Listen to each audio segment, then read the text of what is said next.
then Red Hill, Gatwick Airport, Three Bridges, Aldcombe, Hayward's Heath, Whipplesfield, Burgess Hill, Essex, Preston Park, and Brighton. Customers for London Road, Aldcombe, Falmer, and Lewis, also Hove, and stations to Worthing should change at Brighton.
tunes.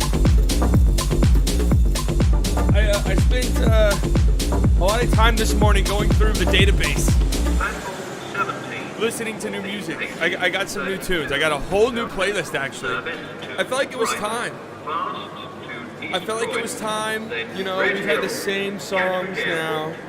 Three Bridges, Aldcombe, Hayward's Heath, Whipplesfield, Burgess Hill, Essex, Preston Park, and Brighton. You've had the same songs for far too long now. I had to update it. Be Real just went off. Falmer and Lewis also. But these song is not on the playlist right now. It's not an off-season song. It just isn't an off-season song.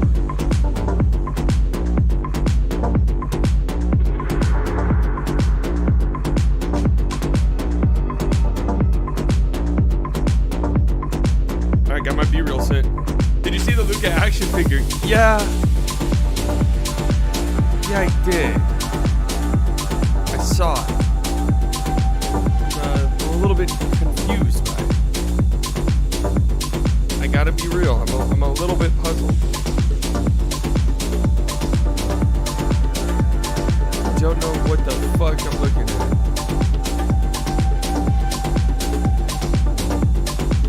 Okay, so we got this song. I like this song. It's a lot of, deep dungeon, there's no way you hear this song out before 2:30 in the morning. These are the type of songs we're dealing with here.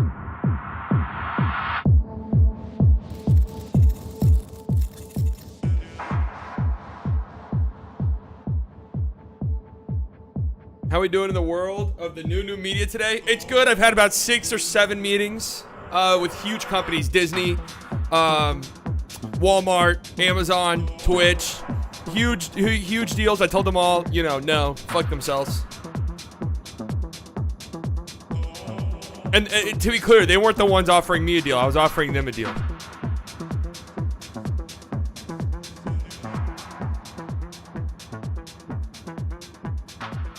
Honestly, your style and theme is so smart and unique for YouTube. What sports YouTuber's theme is synthwave mixed with the Big Lebowski? Not a single one. Another thing you posted on Twitter, the actual action figure starting lineup. Wait, what?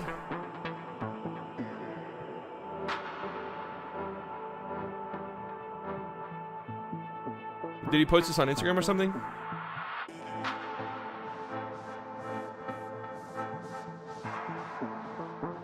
I gotta unfollow a Bleacher Report on Instagram. It fucks my whole entire Instagram up.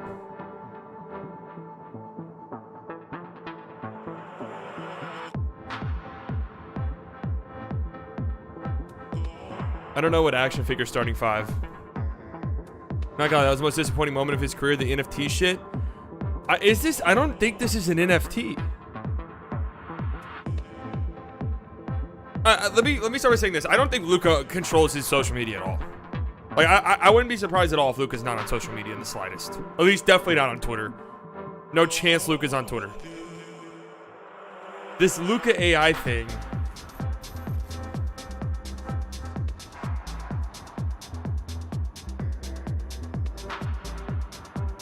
It's probably gonna be some really fucking dumb metaverse shit. If you want me to be real, like, it's probably gonna be some stupid as shit. Metaverse. Initiating Luke.ai. Oh my god. Like, I am actually imagining Luka on his phone, like, tweeting this out. It's nice to meet you. Or is it? There's no way. Shit. See, he probably did tweet this. Incredible Spain. Congratulations, guys. He stated that it's going to be running his TikTok, and it's a way for him to get closer to fans. It's going to make videos, answer questions, and interact with them on TikTok. So is this the new wave for celebrities? I create an AI version of myself to interact with fans. That way I personally never have to do it. That's what they need to do that. We need to get to a point where we can create AIs. They go to work for us, and we just kind of live. And our AIs are the ones who are working, and the AI is personalized to us. So it's like we're actually going and working. So people who are talented at certain things could still go off and do those things with their AI version, but their real life version doesn't have to do it. That's the future. I would risk a sentient takeover for that. I'm gonna be real. I would. If you told me, hey man, we can create this AI that will take your place at work, and it goes and does all the shit you don't want to do, you can go do all the things you want to do. Okay, but there's a 20% chance that all of these AI band together and literally in the world. I'd say, yeah, that's cool with me. I'm cool with that. 20%, yeah, go for it. I don't give a fuck. I can live with that risk. Can we wait for the new Slightly Biased AI to drop? Gonna be sick. How do you know this isn't an AI right here? Huh?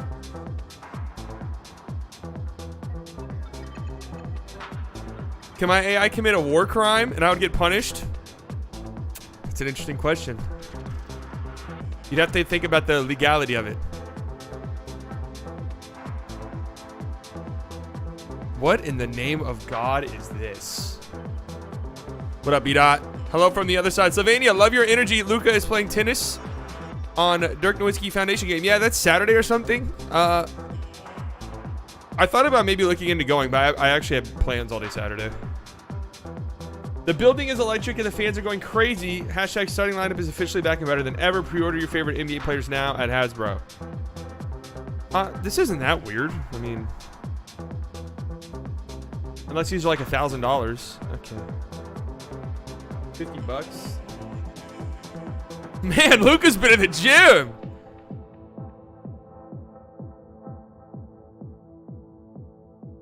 Luka's been working out. We're good to go. Luka's like on par with Giannis.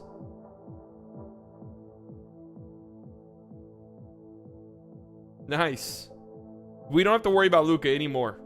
He looks good. He looks fit and he looks ready to go.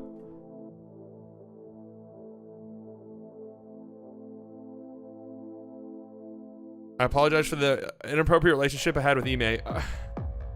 What a crazy situation that is, huh? Luka's buffer than Braun. I don't know. Braun looks pretty fucking huge here.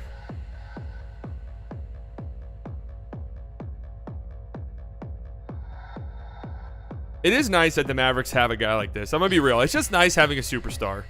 It just is. All right, let's okay, let's a couple of things happen today. Some huge things. I'm telling you guys, man, that the NBA really never rests. It never does. And again, just like, I mean, assuming nobody's like seriously hurt, which I don't think is the case.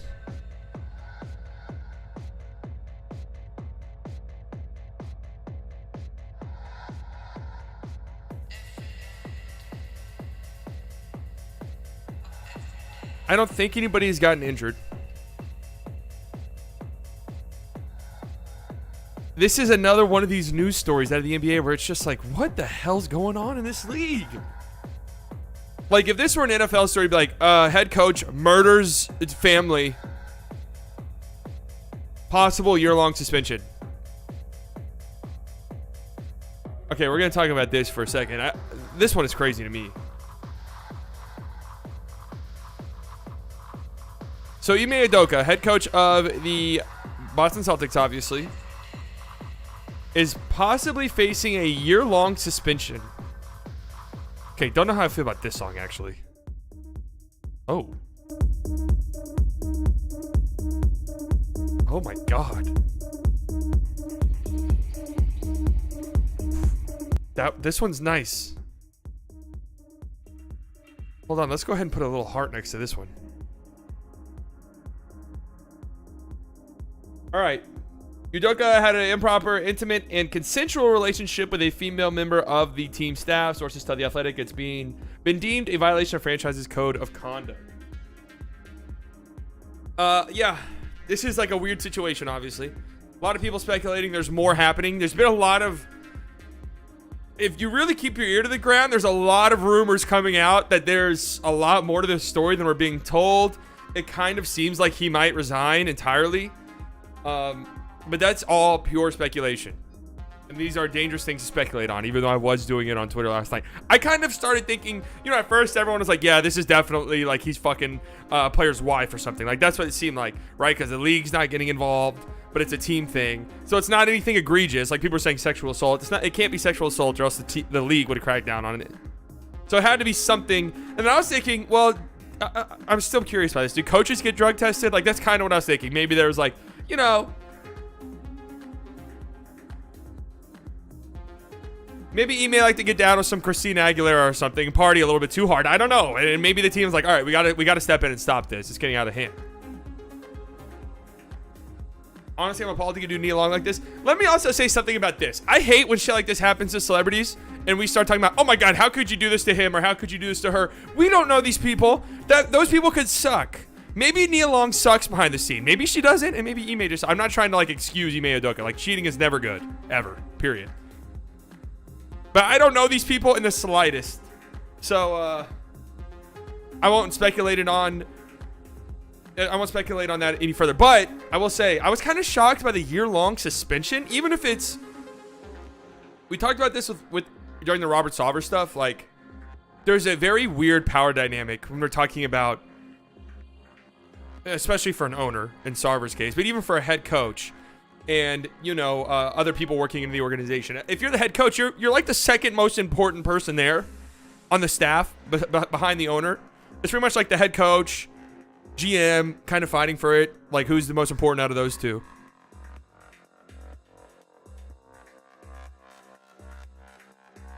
But a very weird power dynamic. That makes a that makes a relationship with a coach and somebody else on the staff not cool. Right? It's the same way that like your boss at your job, you know, having sex with somebody who's, you know, like the manager of a restaurant having sex with a waitress. That's not cool. That's not a very cool dynamic, right? And it never ends well. Anybody who's been in the service industry and has experienced something like that, you know, that shit always ends in pure disaster. So I was like, you know, if it's just this, you're a championship contending team. There's been far worse things that have been swept under the rug in order to keep things going. The weekend is wicked. Thank you for becoming a member of the Slightly Delusional Club. At least it was consensual. True. So the reports say some people are out there saying it wasn't that consensual. You know, there's been a lot of vague tweaks from blue check marks that have said, yo, when you guys find out the full story, it's gonna blow your fucking minds. I don't know. I don't want to speculate on that. Some people said it's more than one or more than one. I don't know. Right. There's been a lot of speculation as to who it is. I'd be shocked if he doesn't resign.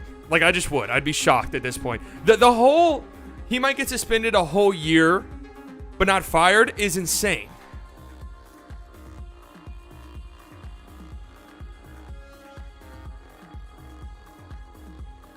Power dynamics definitely make consent a very complicated thing, for sure. That's why, you know, relationships within a business, bad. No, they never work. They should never really happen.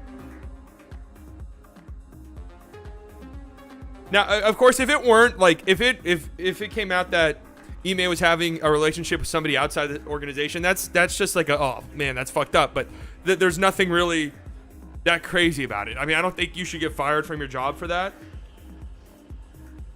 I think that'd be a shitty thing to get fired for, personally, right? But if it's somebody within the organization, obviously that's a different story entirely. I expect a resignation. No way you can just take a year break and come back like nothing happened. Yeah, exactly. I'm just, the whole thing is so confusing to me. Like, it's not like we're talking about, it's not, what's dude's name from the Astros? Fucking, who was the coach during the cheating scandal?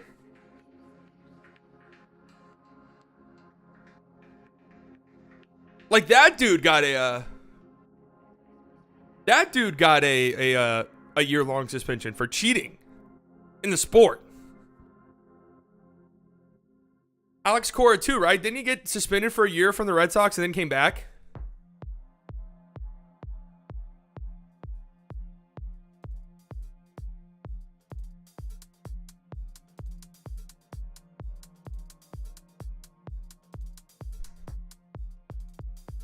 A lot of people date coworkers. I have a friend who's the boss of his current girlfriend. God knows how that shit works out. That's just stupid. There's a very big difference between, like, if you work in retail or something and you're in high school or you're younger and, you know, you start dating, like, another person who works on the floor with you. Like, that's way different than, hey, I'm like the shift manager and I'm fucking, you know, somebody on the line. Like, that's weird. That's a weird dynamic. That dynamic's not as weird as, like, the literal CEO of the company or something.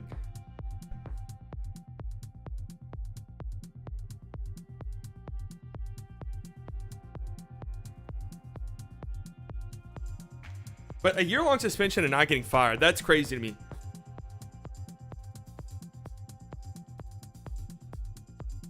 That's absolutely crazy to me.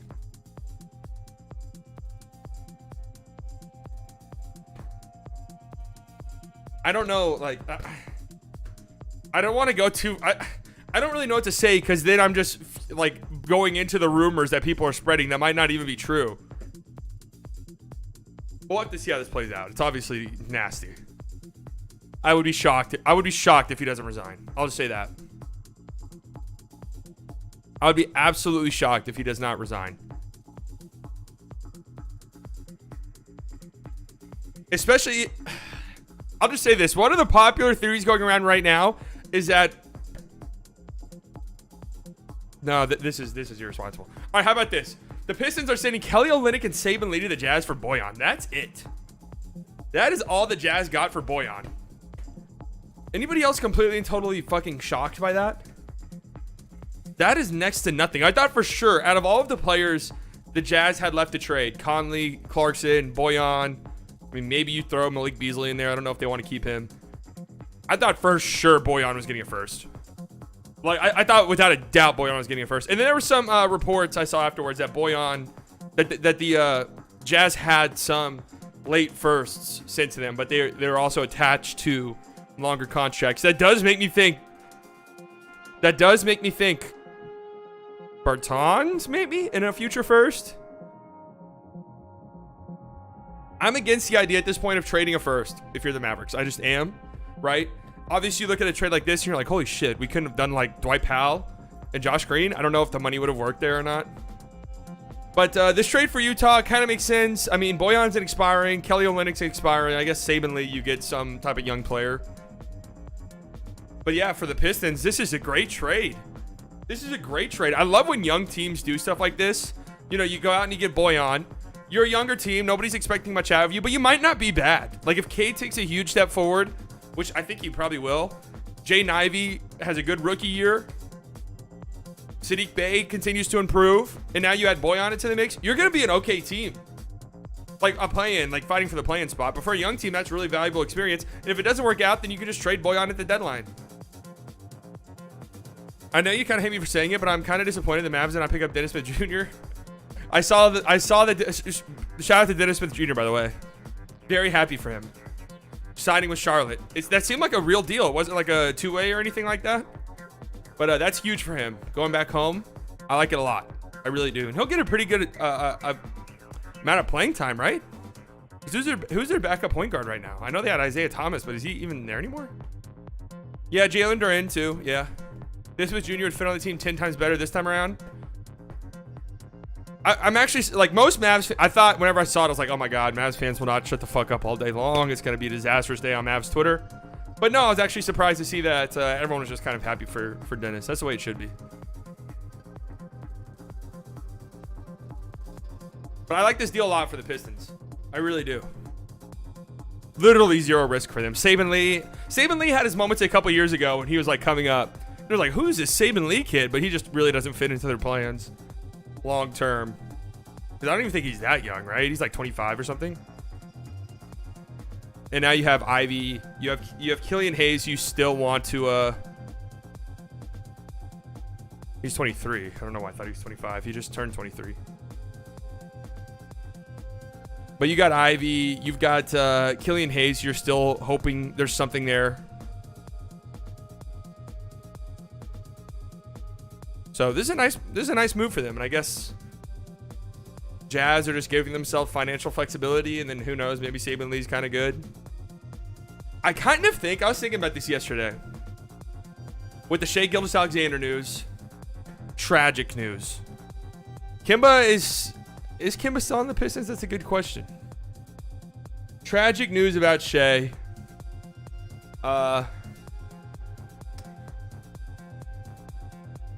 Shai Gilgeous-Alexander, grade 2, left MCL sprain.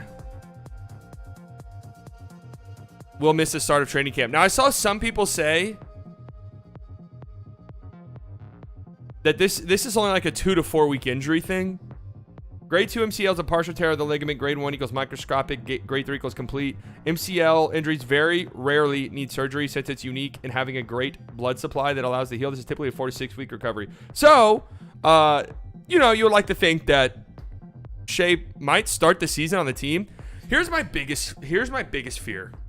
Here's my absolutely biggest fear. You guys know I'm a gigantic Shai fan. Shai doesn't start the season, right? They're kind of, you know, the Thunder really have no real need to rush him back, right? So Shai doesn't start the year. Next thing you know, it's December. Shai's still not back. Next thing you know, it's January. Shai's still not back. The Thunder just saying, hey, we're just taking our time, you know, soon. Next thing you know, you get a report from the Thunder that say, hey, you know, we value our long-term health for our players. Like, we're not going to bring back Shai this season. That's my biggest fear. I don't think there's any world that happens. Is Shai just a more handsome Smush Parker? Shai's a good-looking guy, very well-dressed. But no, he's a top 15 player in the league. That's right. But now they have even more reason to tank. Oh, they're going to be terrible. Like, if Shea misses an extended period of time, they're going to be horrible. And I was thinking about this yesterday. The Thunder are already so ingrained in tanking. Is there a world where the Jazz are better than them? Like, I think that the Jazz, they're not good, but they have enough guys on their roster who have, like, something to prove. Colin Sexton will have something to prove. I think Laurie's going to maybe have something to prove, too. Talon Horton-Tucker, as much shit as he gets, he will have something to prove. Like, they have enough guys on their roster who are going to try to show something. Whereas the Thunder, if Shea's not playing, Chet's out the year. I mean, what the fuck are you going to get, huh? Darius Baisley, a 20% usage rate. Disgusting. Lou Dort, a 25% usage rate. Gross.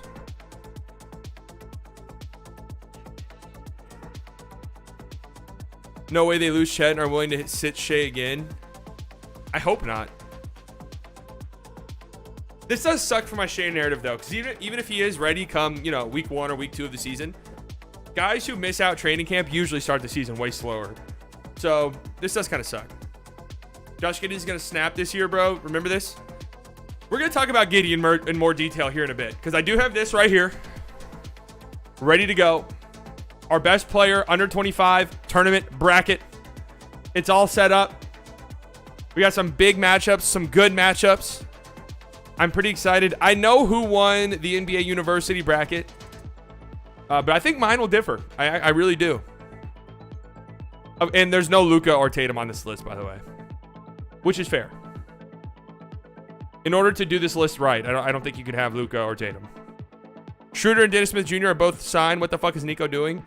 Not signing guys who are not great players. So this sucks for shit. And I'm hoping he's back as quickly as possible because I need him to make the All-Star game.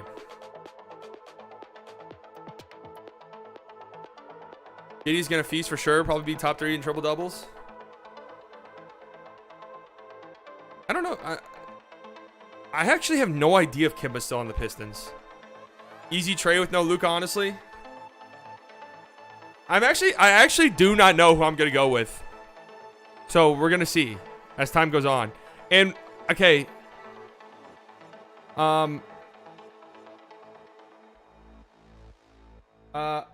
You guys can vote on this, by the way. We did it last time. I don't remember how, though.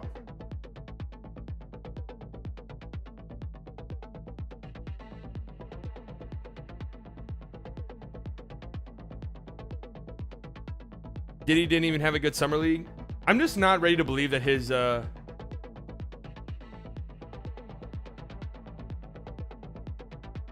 rated prediction.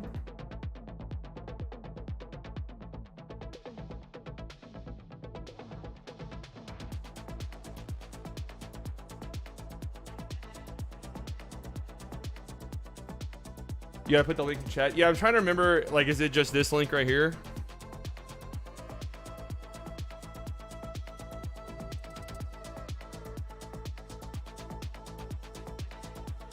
Like, does that take you guys to the bracket where you guys can vote on it?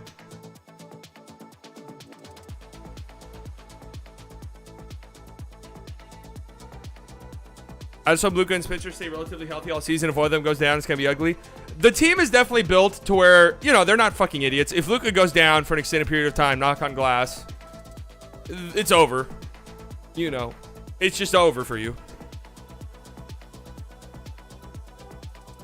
Yeah, and I do kind of agree. Dinwiddie, the Mavs should not be in a position where it's like, oh my God, if Spencer Dinwiddie gets hurt, our season is over.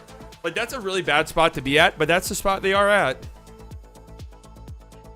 Can somebody click on that link and tell me what it does? Can you guys pick? Can you guys vote on those or something? We did it last time, but I don't remember if there was a certain setting.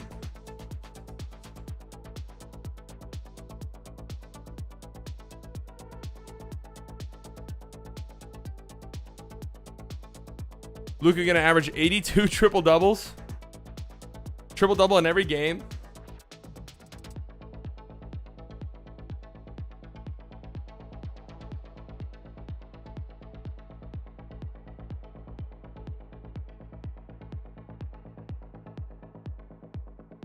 It's not letting you vote. Yeah, you can vote with that link.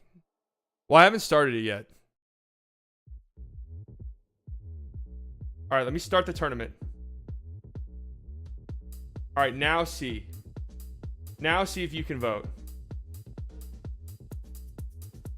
You can create a prediction. Yeah, you might need to do the prediction one. I think that's how you did it, actually. Well, fuck. I might have just ruined that.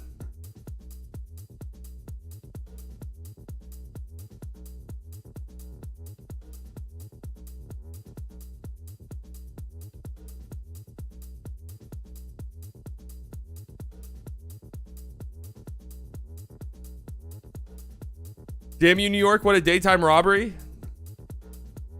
What, Brunson? Oh, wait. Hold on a second. Did ESPN do their... Has ESPN updated their top 100 list yet? A massive surprise is hiding in our top 10.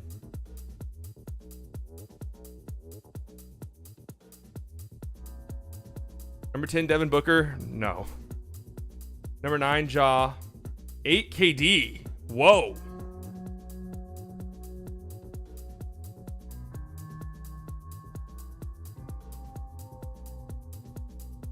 Seven, Tatum. 6, Braun. All right, they got Luka in the top 5. I actually don't know where they're going to put Luka. So that means you got Giannis, Embiid, Jokic, Steph, and Luka.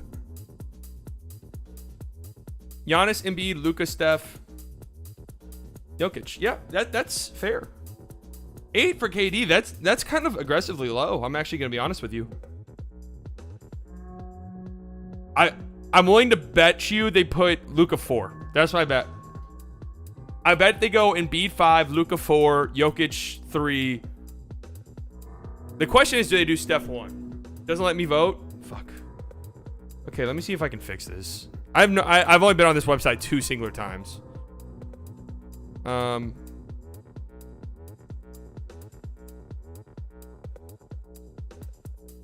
did it work last time, though? Last time you guys were voting, like, in real time.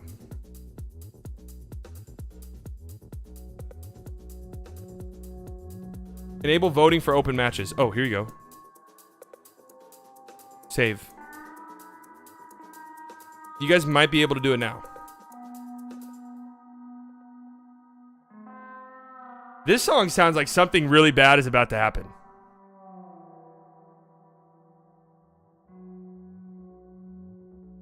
All I'm saying is Steph is going to be over Luka, which is absurd and not even a debate. Luka is better. I don't care about the ring arguments. I think Luka's better than Steph too, for sure. I wouldn't say it's not a debate though. You put Steph on the Mavs last season, he would have gotten the Mavs to a 4 seed in the West.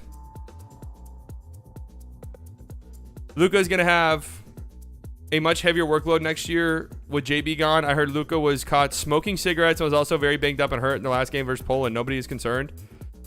It might let you vote now. I did change it to where you could vote on. Yeah, matches are open for voting. This is the screen I'm seeing.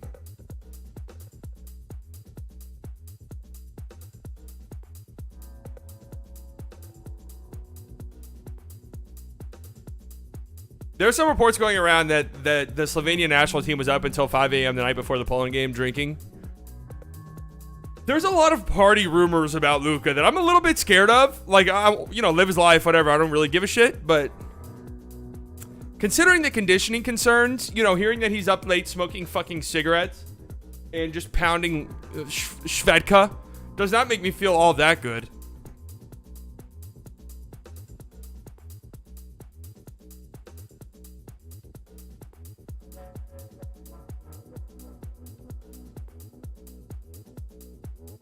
Okay, I have this question too that popped in my head this morning. How is it going with the voting? Can you guys vote now? Because I'm ready to get this show on the road. Luka just like me, not gonna lie. I mean, if Luka were like me, one 5 a.m. night is going to derail your entire week. Now, in my young days, around when I was Luka's age, no, even younger than that. What's Luka now, 23? Yeah, 23 probably would have derailed me too. But when I was, 18, 19, 20, 21, man, I was peak degenerate.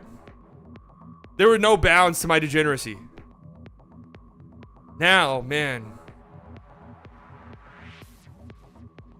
This past weekend, I was in Austin, and I did not sleep very much. And holy shit, it took me until like midday yesterday, Wednesday, to start feeling like, all right, I'm feeling better now. Mr. 2019, 2020, beginning of the season, Luka Doncic, he was a monster, man. I mean, Bubble Luka was by far the best looking Luka we've had. I would say physically, from a physical standpoint. You're in Austin right now? I do love Austin. I feel like I do. It's not really a secret. I kind of want to move away from Dallas for the time, like for a little bit. I feel like I've seen it all. I've done it all. I want to move somewhere. One of my absolute best friends lives in Austin. One of my childhood best friends, and he really wants me to move there. I just don't know if I could. I mean, Austin's a cool city. Don't get me wrong. I think it's a little bit overhyped a tiny bit by Austinites, but it's a cool city. It's just, it has the same problem. Like, it's so fucking hot. I think I just got to get out of Texas for the time being. Luka's probably partying right now as we speak. He's celebrating the launch of Luka AI.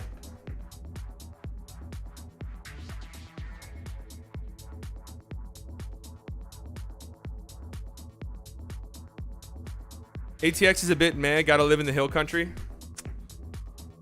See, I gotta live in a city, though, is the thing. I don't want to live in the hill country. I don't want to live in the suburbs. I want to live in the shits. And that's one of the things I like about Austin a little bit more than Dallas is you can walk places.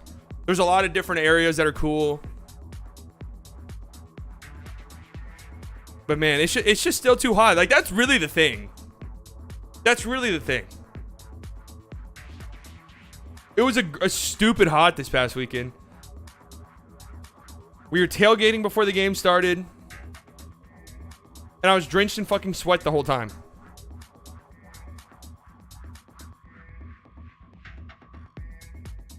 He'll at least drink Diet Coke. Alright, so can we get an update on this voting? Can you guys vote on this or no? Somebody please give me an update. I'm about to tweet out that I'm live and I'm about to start this. My God, my tweets are getting later and later. We're 40 minutes into the stream. What the fuck have we even done? You guys don't see this part right here? Okay, you voted. I'm getting conflicted info. You can't click on anything. Tim with the $5. In my opinion, I think Giannis is the best in the league with Luka a close second. It's a fair opinion. Thank you very much for the donation. Oh, you need an account to vote? All right, I'm just getting this shit started. How have I already been streaming for 40 minutes? What in the world?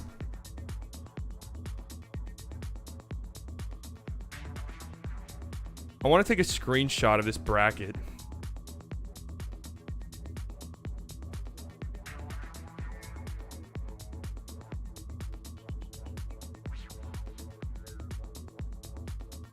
It's too... Can I like...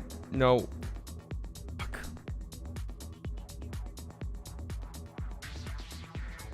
Whatever.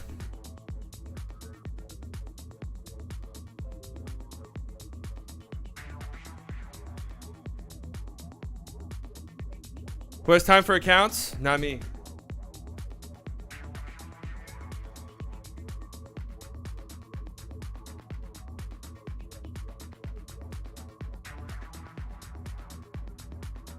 Let me tweet that I'm live.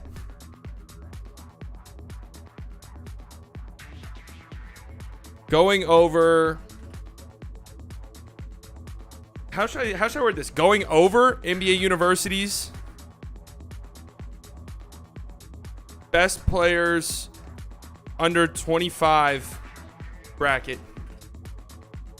Some of my picks will shock you. I don't even know if that's true or not. I haven't gotten over it yet. But you got to clickbait. Live right now. Get in here. Tweet. Boom. We're ready to go. What up, Colton? You guys know the drill. Next time you go to Austin, go to Lake Travis at Paceman Park. They got some good cliff jumping and camping.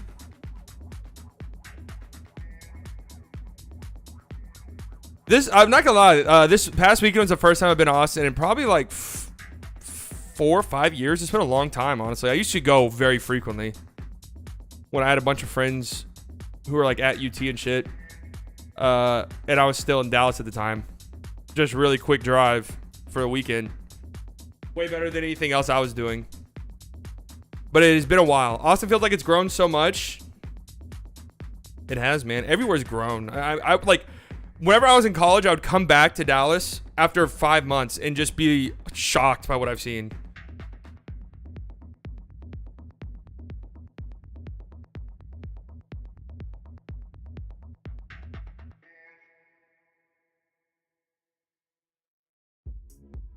That's how it goes, though.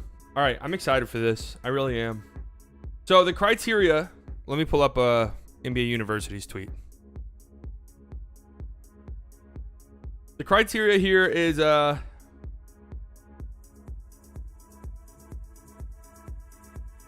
NBA Twitter's most valuable 25 and under player, excluding all NBA first team. So that's why you get no Luka, and that's why you get no Jason Tatum. I feel like this is the best way to do these now. It's really not worth having a conversation without it being that way, just because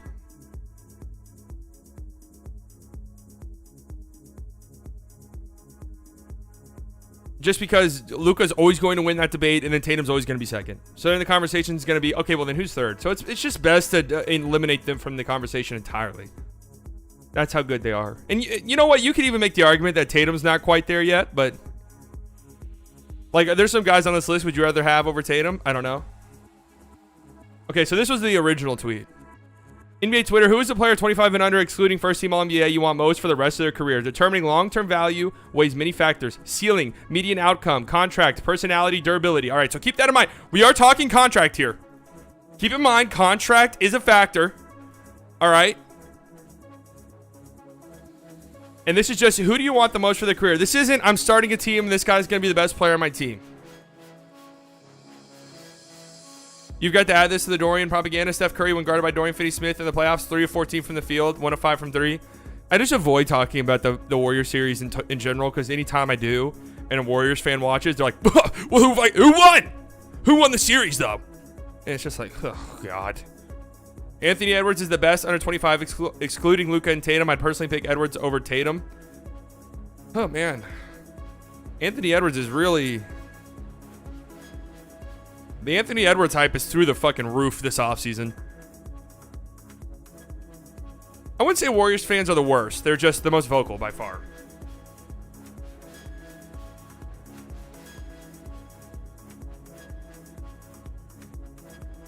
Tatum is def there. Luka 1, Tatum 2. You are right. The conversation should go, who goes at 3? Yeah.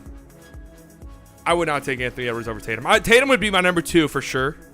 But I'm saying I think there are some people out there who would rather take like Trey. Are they right? I don't know. Either way, let's get into it. Okay, you guys had your chance to vote. I'll send it one more time, just in case you guys want to vote on this yourselves. And we shall see. But Anthony Edwards, PJ Washington. Let's get it going. Boom. 3 votes. All for Anthony Edwards. Obviously, yeah. A bit of a rough round 1 matchup here for PJ Washington. I'm not gonna lie. Is there a matchup where PJ Washington wins? Maybe. I think PJ Washington being the bottom seed. All right, this one's a little too intense. That song was a little too intense. I think there might be some matchups PJ Washington wins. A pretty good defender, stretch the floor a little bit. But him being the lowest seed, that kind of makes some sense to me. But obviously Anthony Edwards is winning this one. Do we even need to discuss that? Would love PJ Washington's one of those guys every single contending team would love to have, though. So you got to give him some props there. He'll have a long career in the NBA. He is a restricted free agent at the end of the season. Interested to see how that plays out. What's his contract going to look like? All right.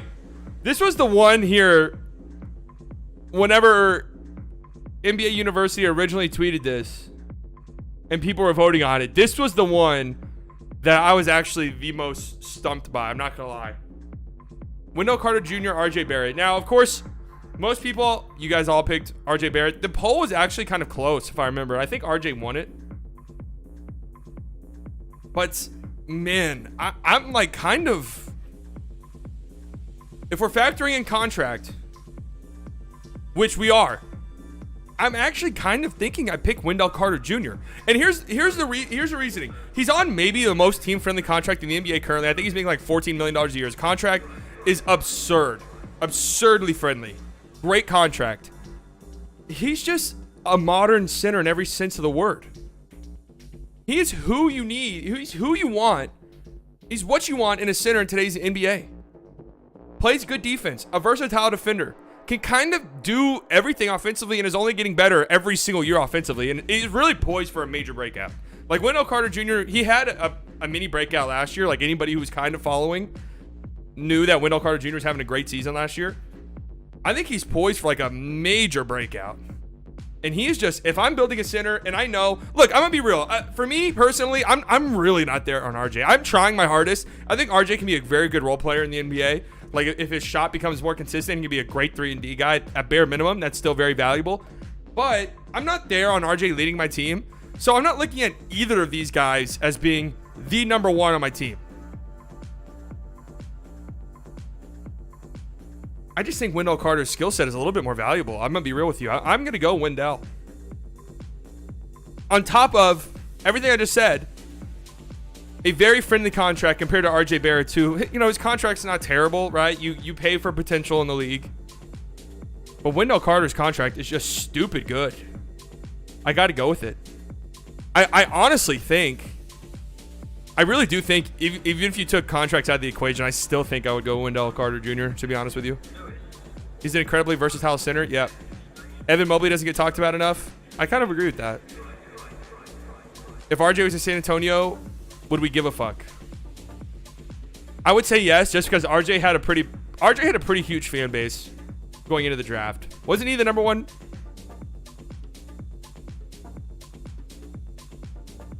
Yeah, no, I don't. Yeah, no, continue. I don't care what my fans voted. So I got Wendell Carter Jr. in a bit of an upset, maybe. I don't know. I just his skill set is so valuable. It really is. LaMelo Ball versus Onyeka Okongwu. Bit of a rough matchup for Okongwu. I like Okongwu a lot. Obviously, LaMelo Ball wins this. Very interested to see if Okongwu is good enough this season where the Hawks trade Capella. I think it's possible. I definitely think it's possible. Who would you rather have, LaMelo or Bertans? That's a tough one. Probably Bertans.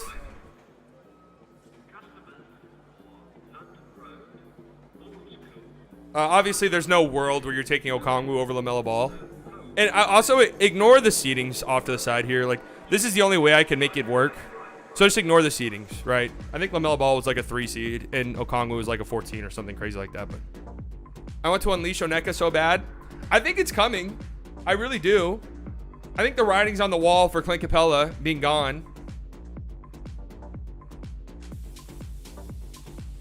Yeah, he's a good rim runner. I mean, perfect for training the pick and roll, a good defender. Like, he's going to be a good player, right? He could be a nice replacement for Capella.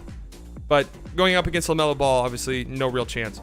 Donovan Mitchell, Markelle Fultz. This is a brutal first-round matchup for Markelle Fultz. Obviously, the answer is Donovan Mitchell. There's definitely matchups where Fultz would have won. With Fultz, injury stuff, you know, it's hard. If we're just going rest of careers, it's hard for me with a guy who's been hurt like every single year he's been in the league. What's the most amount of games he's played in a season? He missed pretty much all of this past season. Oh, wow. I mean, you look at these numbers here. 14, 19, 72. That's great. And he had a mini breakout there. But then 8 and 18. That definitely spooks you a little bit if you're picking a guy for the rest of their careers. And on top of that, I mean, his contract's not crazy, but 16 million, 17 million.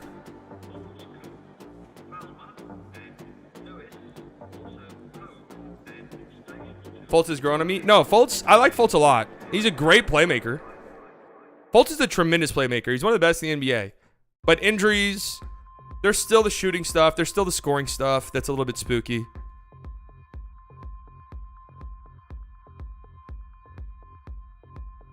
He's been shooting little 15-footers too. Fultz reminds me of Bertans. Oh, God.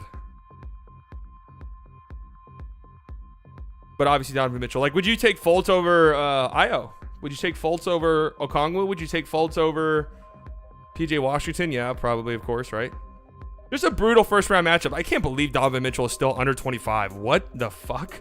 Is that right? Is this a 25 and under, or is this 25?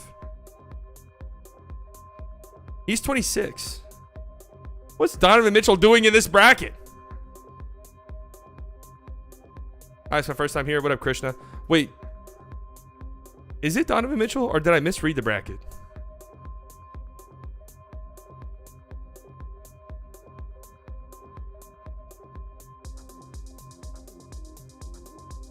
No, it is Donovan Mitchell. All right, well, he's in here. This side of the bracket is brutal. No, Davion is down here. Davion is on here too, but he's further down. This is Donovan Mitchell. He just turned 26, so I'm wondering if it was like a 25 and under thing. Brandon Ingram and Io, obviously it's Brandon Ingram, right? I liked Donsumu a lot though. Like, you look at a lot of the defensive metrics last year, and obviously Herb Jones is one of the best defensive rookies we've ever seen. Slightly erroneous bracket. But Io is up there too on a lot of these stats. Can we speed up, please? Hey, it's my stream, man. I'll put you in the post right.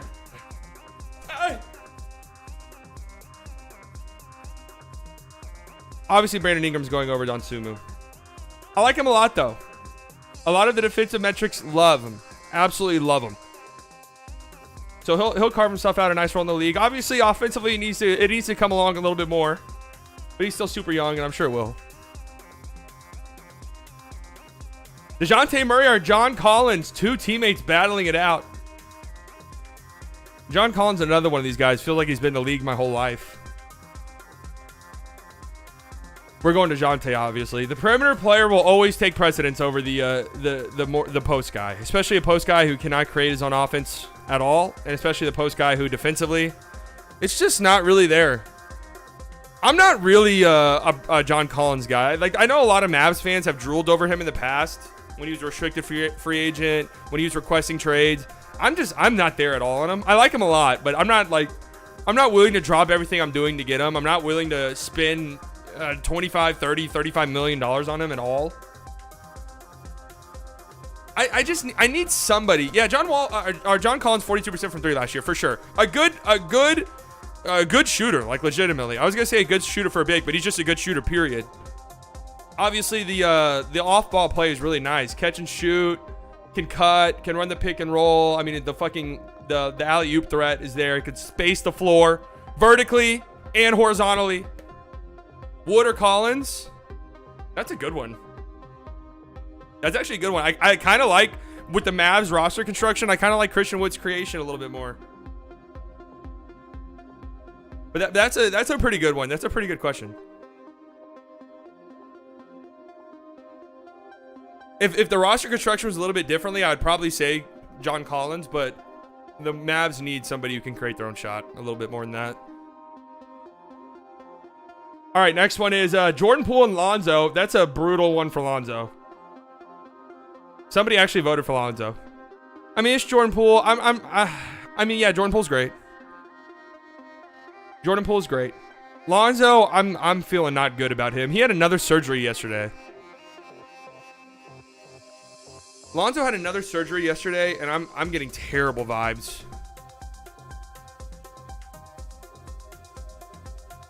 Bulls announced Lonzo Ball will undergo surgery on his left knee and will be reevaluated in 4 to 6 weeks. So he's probably going to miss the season.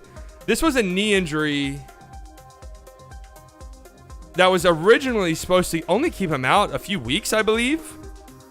And we're going on 8 to 9 months here. And he's probably going to miss the start of this season. It's really bad vibes for Lonzo, and I feel terrible because he really created he's really forged a great career, man. It looked like he was going to be a bust, and Obviously, he had like the fucking the Magic Johnson comparisons and shit, the LeBron comparisons, which were completely and totally unfair.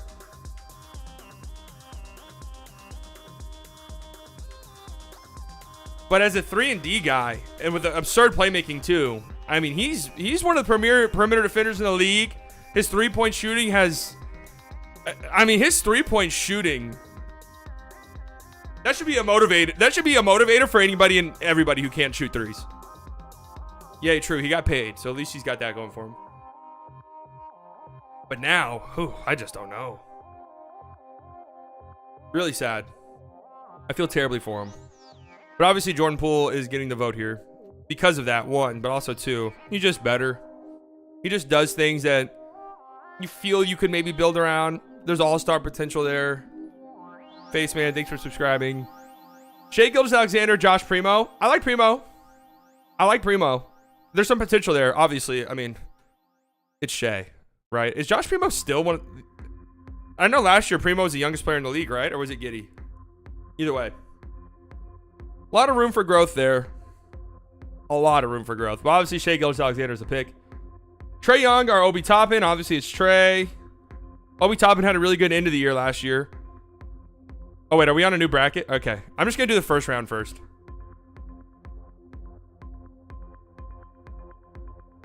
Obi Toppin had a good end of the year last year.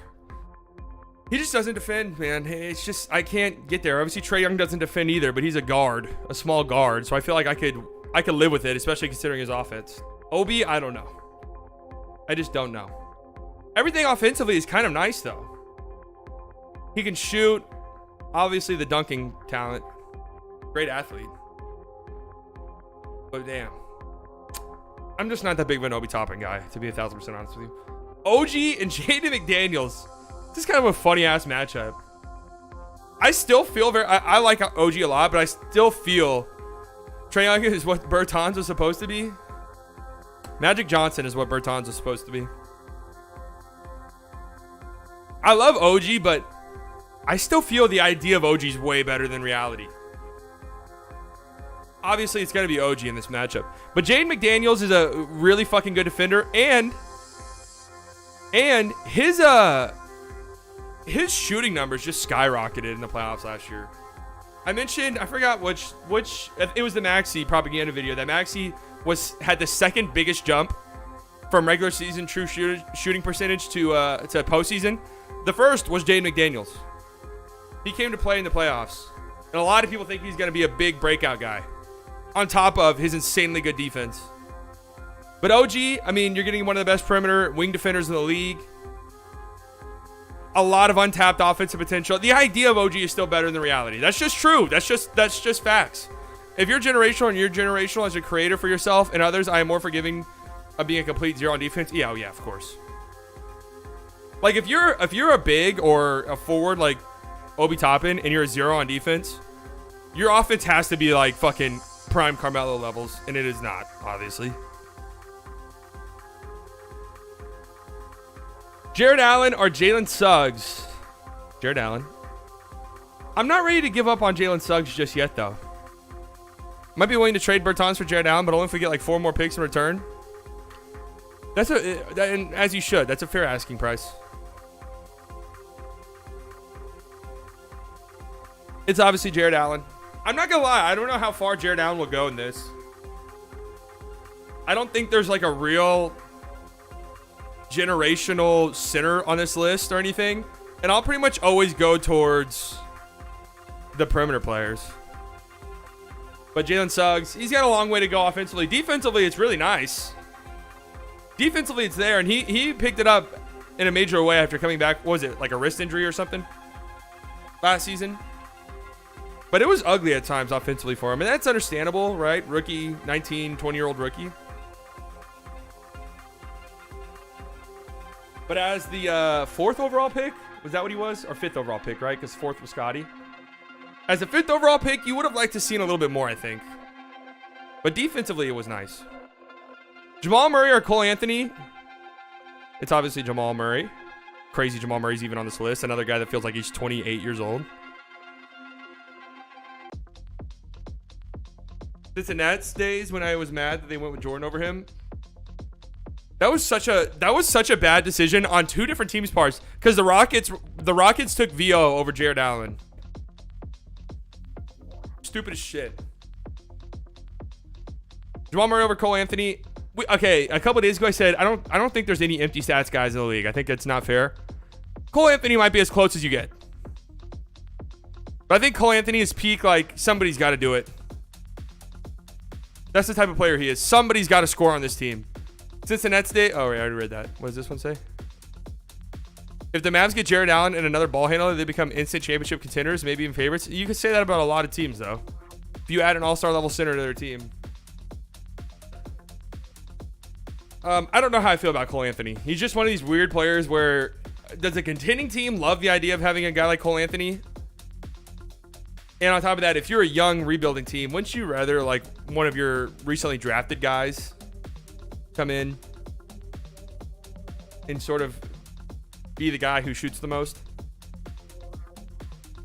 Bam or Lou Dort? This is a tough matchup for Lou Dort round one. Obviously, the answer is Bam. You guys know how I feel about Bam. I'm interested to see how far Bam goes. What games are you going to go to this year? I want to attend this year. I haven't gone to a Mavs game since I started streaming. It'll probably continue to be the case. He is a recently drafted guy, kind of. Yeah, but I feel like you kind of know what you got with him.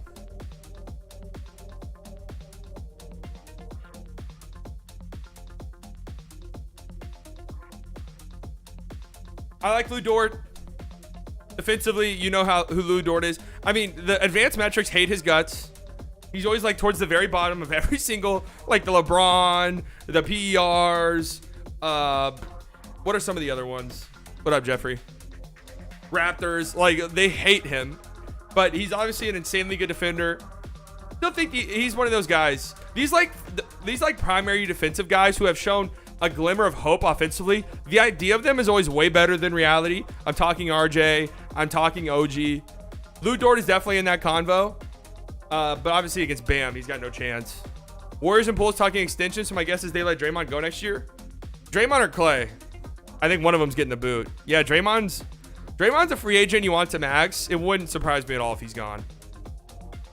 True, but they kept filling in guard spots. It's not his fault as much as they sort of did a weird, bad version of Clippers stacking wings with guards. No, that's true. They're a rebuilding team. They just basically took a bunch of dart throws with guards with Fultz and Hampton. I was at game 4 of the Suns Mavs series. The AAC was so lit, especially when Dorian Finney-Smith hit a big three and pumped fist through the air. Oh, I tweeted that yesterday. That was one of my favorite moments in Mavs history.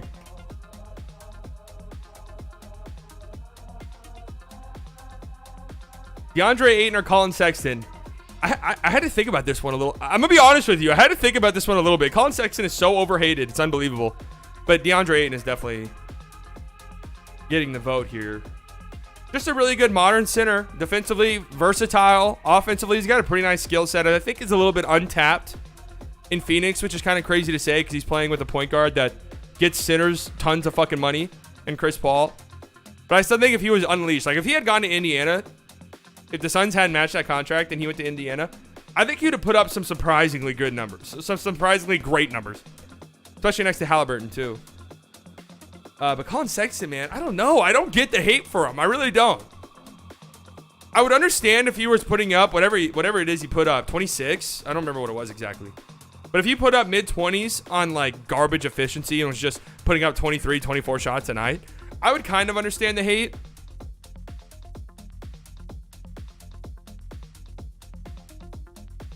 I would understand the hate in the sense that, you know, okay, this is an empty stat guy who's just chunking shots. Aiden's most underrated attribute is his durability. Dude is an absolute Iron Man for a big man. Yeah, steroids. So hey, every player should be doing steroids. Legalize them. Get rid of testing for steroids. Every player should be on them. But Colin Sexton, he tries on defense.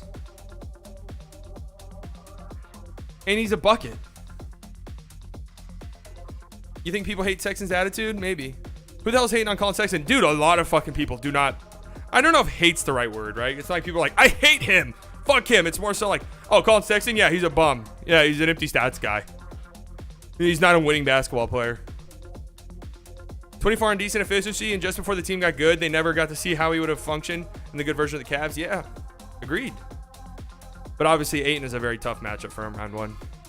Tyler Hero or Herb Jones? All right, this was the one. This one.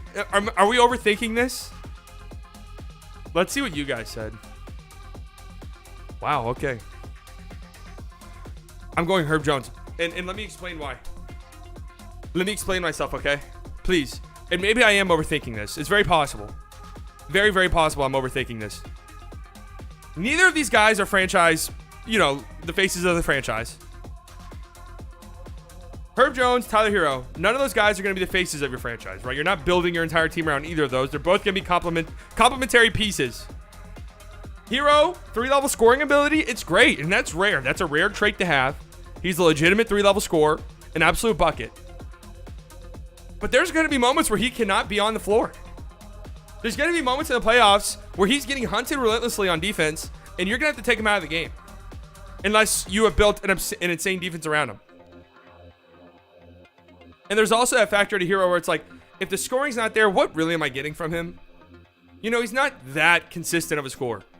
If it's not there for him offensively on any given night, what am I getting out of him? I'm getting bad defense. I'm getting some playmaking. But with Herb, I'm getting one of the best perimeter defenders as a rookie we've ever seen.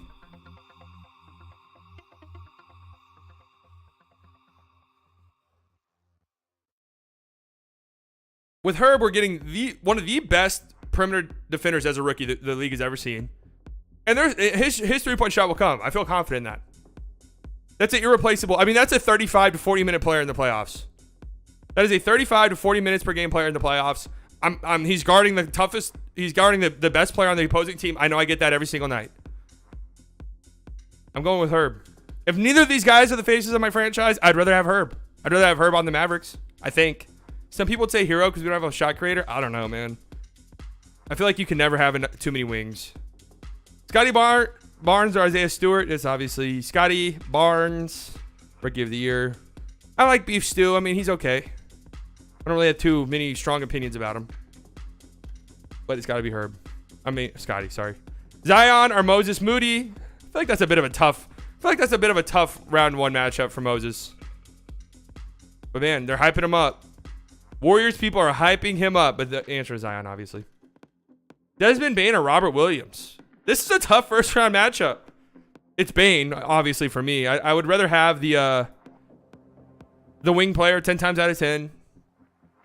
I get a good defender, and I get a top 3 shooter in the league. He shot 50% from 3 in the playoffs. Do you guys know that? He shot 50% from 3.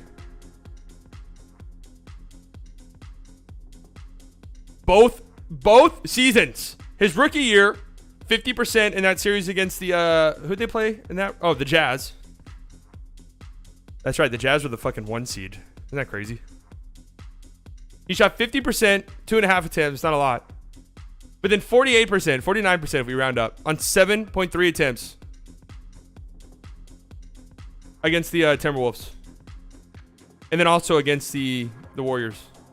18 points. This dude's going to be man, he's going to be so damn good. I really hate to be that guy that harps on this, but the Mavs really shit their pants. The Mavs really shit themselves in that draft.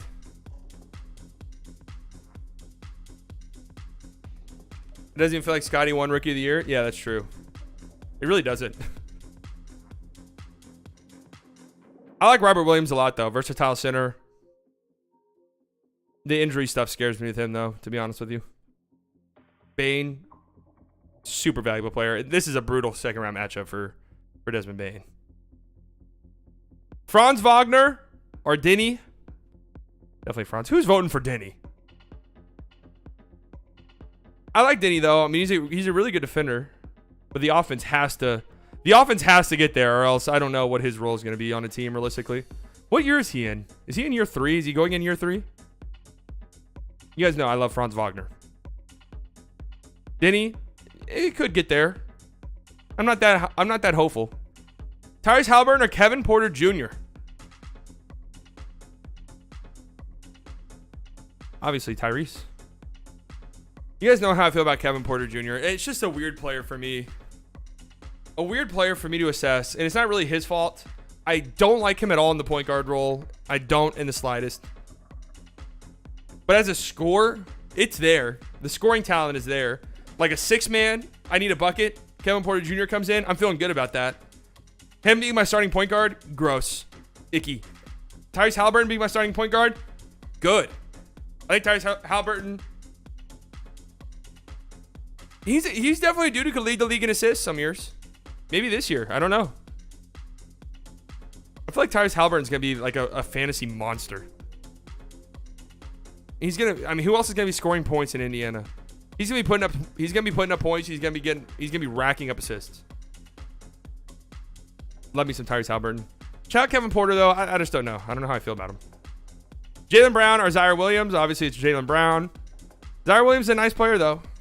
They just got the Grizzlies just have a lot of nice players, you know? Speaking of it, Jaren Jackson or Keldon Johnson. I'm going to be real. This one kind of stumped me a tiny bit. I think I am going to go Jaren Jackson.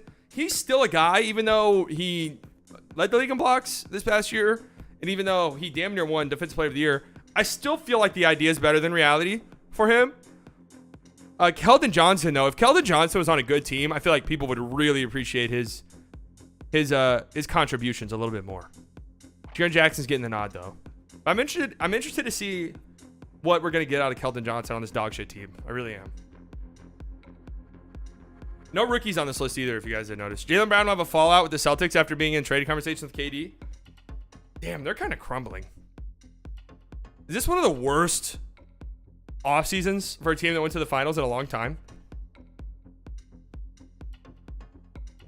I'm thinking that, damn, when you think about it, Raptors won the finals. Kawhi leaves immediately. Kind of slams their championship window shut, but at least they won.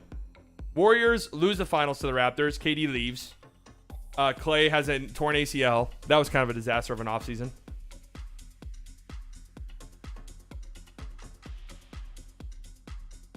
Celtics, they even had a good offseason move-wise, but now it's just like the vibes are terrible there. De'Aaron Fox or Gary Trent? I'm a big De'Aaron Fox believer. 2011 Mavs, you're not wrong. I'm going De'Aaron Fox here, 1,000%. I like Gary Trent a lot. He's such a weird player to me, though. You know, I look at numbers for him, and I'm like, damn, Gary Trent's pretty nice, but I watch him, and there's just something. There's something I don't love, but I do like him. I feel like defensively, for me, eye test-wise, he's not where a lot of people seem to think he is. That's just the way I feel. That's the way I've always felt about him.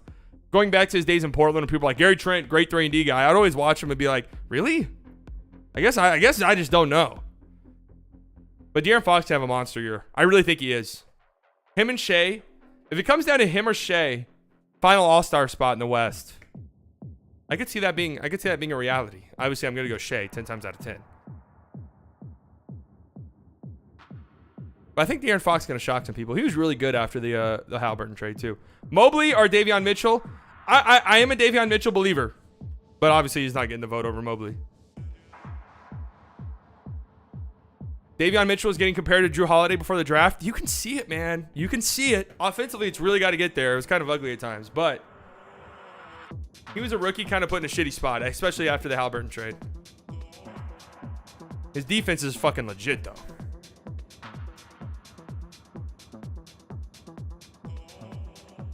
Despite all that, people would still say the Mavs had a worse offseason. Well, it's weird because the Celtics got better as a team. But it's like now it's not a secret that your second best player was in trade rumors and then your coach is fucking around. Sacramento or shithole? I've never been. John Morant or Emmanuel Quickley? This is a brutal first round draw for Emmanuel Quickley. Jamal Crawford, Lou Williams, 6-man off the bench, microwave score. There are definitely times though. It's ironic. Emmanuel Quickley's nickname is IQ. They call him IQ. There are times when he's on the floor and his basketball IQ seems like it's 0. Like there's times where I'm watching the Knicks, I'm like, what the fuck is he doing? I'm like, what is he thinking out there? But that's who he is, man. He's going to put up some crazy shots sometimes. Sometimes when he's hot, they go in. But obviously John Morant over him easily. Oh, here's a tough one. Here's a really tough one. I'm interested to see what you guys said. Şengün or Michael Porter Jr.? Yeah, this is the closest one we've had yet. Man, this one's actually really tough. Both of these guys, the idea is better than the reality. Michael Porter Jr., lights out shooter. We know that for a fact. Defensively, it's always an if. Everything else offensively, it's an if. And injury-wise, it's brutal. And on top of that, he's got a max contract. And if we are factoring in contracts, which we are, remember, I got to go Şengün. Second-year player. Neither of these guys I feel great about. I'm not going to lie. Like, Şengün, it's like, can he be the face of my team? I'm not entirely sure. It's very Sabonis-like, where it's offensively for a post player, it's fantastic. He can pass out of the post. I wouldn't be shocked if they like run their entire offense through him this season, considering that, again, they don't have a fucking point guard.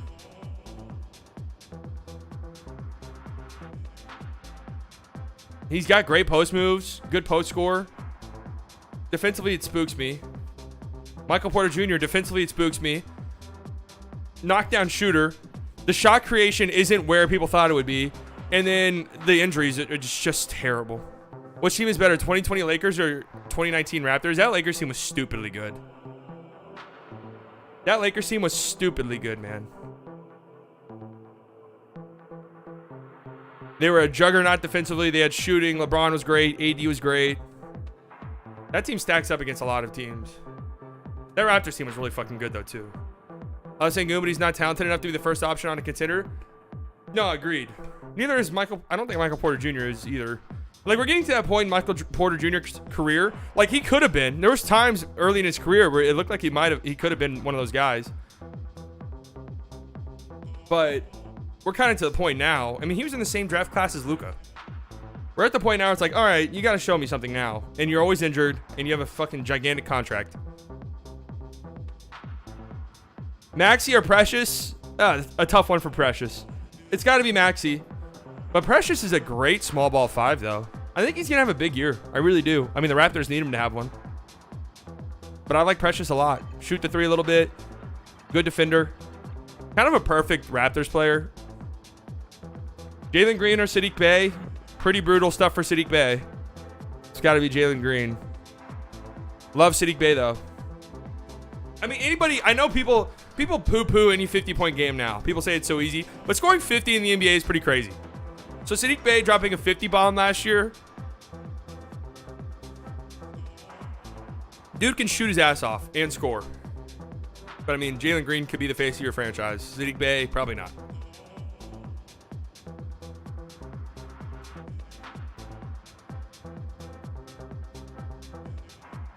The fact that Josh Green could even make this list, I mean, who are you putting him over? Darius Garland or Kevin Huerter? Pretty easy here. I'm really... It's been no secret. I don't see it with Kevin Huerter. That was a good move by the Hawks. They didn't want to pay him, so let's get a first out of him. Great move. I don't see it. Is it the white thing? Is it he's white and redheaded, so we're going to love him? And he talks kind of weird. Like, he kind of sounds like a bit of a nerd sometimes, right? Red Velvet. He likes Outkast. So we love him. I just don't really see it with him as a player like that. DG, though, I do see. He co-owns the 76ers? Yeah, hey, people don't talk about that. Trae Young should give Kevin Huerter $1 million for carrying him in that Game 7. Kevin Huerter pretty much won that series for the Hawks. But outside of that, though, I really haven't seen it with him. It's like one of those weird trades. I like it a lot for the Hawks, and I don't mind it for the Kings either. Holy shit. Hey, I'm going to be honest with you. I think I'm going Devin Vassell here. I am not there at all with Josh Giddey. I am just not. The idea for Josh Giddey is just far exceeds reality. And maybe this is one of these hills that I go on. Maybe this is one of these hills that I go on and just look like a fucking idiot. Right?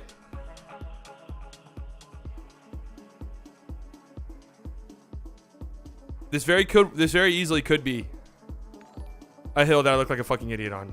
Joseph, thanks for subscribing. I sound silly?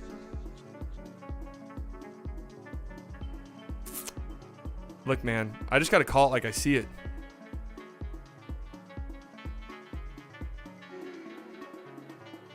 There's so much for me I feel like has to go right for Josh Giddey.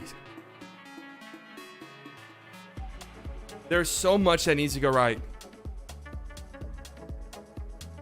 The passing is obviously insane for his age, for his size. It's incredible. The ability to get to the rim, it's pretty fucking good. Shooting it's kind of in the Ben Simmons area. His rookie year. I'm not talking about right now, right? Right now it's a lost cause for Ben Simmons. But his Ben Simmons rookie year, where we're kind of like, okay, if he develops a jump shot, and defensively, it's not there at all. People sleep on Devin Vassell. I would be real with you. People really do. I like this. I like Devin Vassell a bunch. I really like Devin Vassell. I think he's a great defender. I think there's a good amount of potential there. He's a good shooter. There's some creation potential there as well. There's some playmaking potential there as well. I mean, Spurs fans call this dude Kawhi Jr. Don't know if I see that. But I really like Devin Vassell. Think about each player's ceilings, though. I think the ceiling for Devin Vassell is a lot higher than people think. Fuck, this one's the hardest one. Like Herb and Hero is close, but for me, I'm going Herb easily. Wendell Carter, RJ Barrett, I'm going Wendell easily. This one is really close. I actually don't know. I'm really just not that big on Giddey. I'm really not. Vassell, I am. This feels like a plant my flag moment.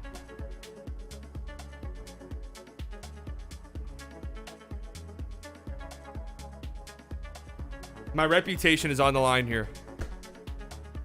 The fate of the universe is on the line here.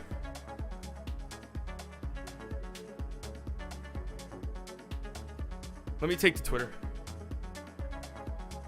Let me take to Twitter. How stupid would one have to be to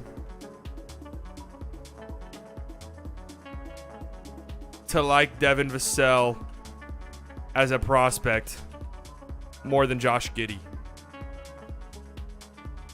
Asking for a friend.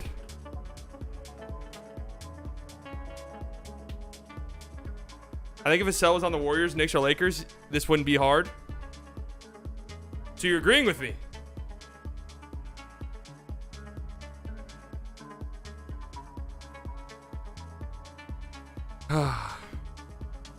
Let me skip this one. We'll come back to it. Anthony Simons or Patrick Williams? Brutal first round matchup for Patrick Williams, but another one of these guys, the idea is way better than reality. It's Anthony Simons. Anthony Simons is nice, man. He is. I like him a lot. That scoring, you can't teach that shit. That insanely, that scoring, those hesitation moves, shoot over the right shoulder, left shoulder, the elbow jumpers, the step back threes, the hand in the face threes. That shit comes real easy to a hooper like this.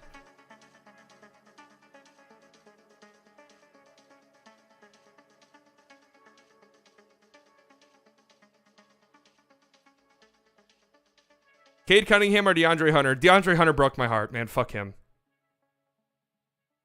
Not only did he break my heart in the national championship game, 2018 or 19, Texas Tech Red Raiders versus Virginia, broke my fucking heart in a million pieces, right? So then I planted my flag on his hill, right? Like, you know what? If he's gonna beat my Red Raiders, fight Raiders, fight Raiders, fight, right? If he's gonna beat my Red Raiders, well then he might as well go on to have a great NBA career, right? It's just not there. Don't see it. I have defended him. I've stuck my neck out for him. I don't see it at all with him anymore. Just been a disappointing career, to say the least. And Cade Cunningham, I'll just ride with the Dallas kid. You want to go to a football Red Raiders game? Hey, this weekend, man. Texas. In Lubbock. Weird stuff happens. Obviously, Cade. So we're back to Giddey and Vassell. Can I skip this one for longer? Can I go to these second round matchups and circle back? Or do we just knock this one out of the park first? Oh, man. What is my deal with Giddey? I mean, I'm trying to figure out. I'm trying to pinpoint what it is. I'm trying to pinpoint what it is. There's just something about it with Giddey that doesn't click to me. I get it. I do understand it. Something about it doesn't click. Devin Vassell, I don't know what it is. I watch him. I don't know. Maybe he's just been really good against the Mavs, but I like what I see every time I watch Devin Vassell play.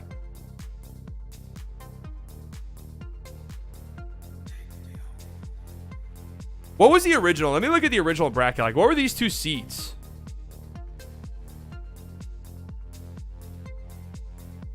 Okay, they had Vassell as an 11, and Giddey as an 8. You just hate Giddey as much as you love SGA. I really don't hate Giddey. I just don't see it. It's not like fuck him. I'm rooting for his downfall. Do the right thing. You know what?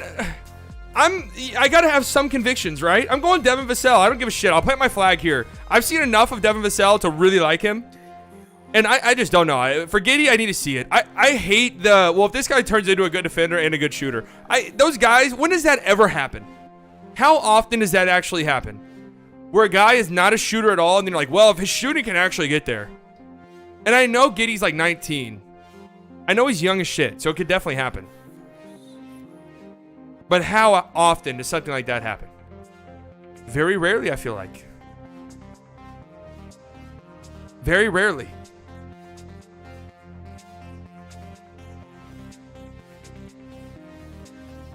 Planting my flag. All right, second round. Here we go. Anthony Edwards or Wendell Carter Jr.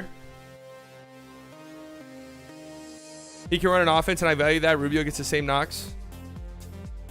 I mean, the playmaking is definitely great. I'm just going to go Vassell. Anthony Edwards, obviously, over Wendell. Again, love Wendell Carter Jr., man. Anthony Edwards, he's the real deal. Is he been a little bit overrated lately? Maybe. Is he a top 25 player in the league? Maybe. That's tough to say. But the defensive potential is there. Need to see it fleshed out more. But everything else, man, he's got the superstar. Everything else, he has the superstar, the superstar package. The offense, the flashy plays, the ability to go the fuck off on any given night. And he's the guy who definitely can be the face of your franchise. LaMelo or Donovan Mitchell? Holy shit. If memory serves correctly, I think on the NBA University one, I think LaMelo won this, which I think is insane to me.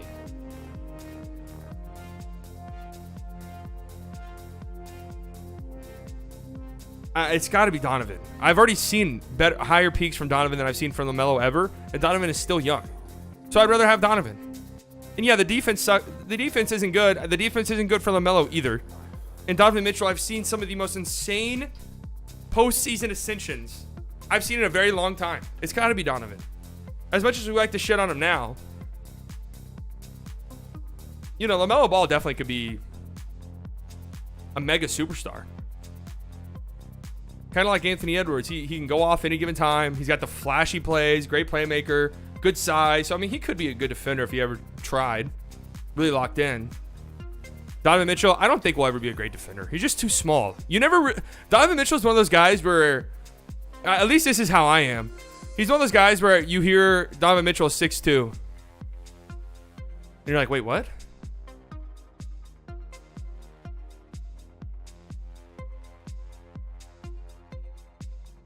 Like, I don't know. He feels like a 6'4", 6'5" guy. Then you hear he's 6'2", 6'1". And it's just a little bit shocking to you.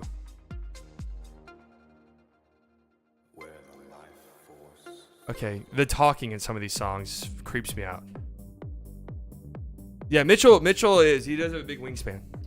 Dorian is Donovan's daddy. I mean, Dorian's your primary defender. Doesn't matter who you are. You're getting locked up.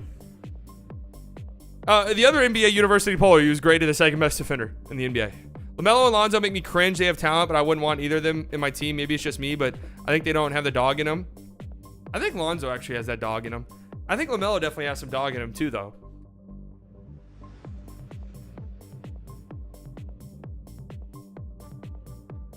I don't know if I would go as far as to say LaMelo's stupid overrated, but the fact that he did win this poll over Donovan Mitchell is a little bit shocking to me. Can I go back and look at that? I want to see like what the replies were to this. Where was the second round voting? Here's the second round voting. LaMelo ended up winning. Let me see the quote tweets. LMFAO ... Give me Spido over the passer who's not going to do shit in big moments. Question mark, question mark, question mark. One of them getting a ring soon. Way stronger Mitchell Hive than I thought. This is somehow close. Whenever people say something like this, I actually don't know who they're talking about. Why is this close? LaMelo is the right answer. Am I fucking on drugs?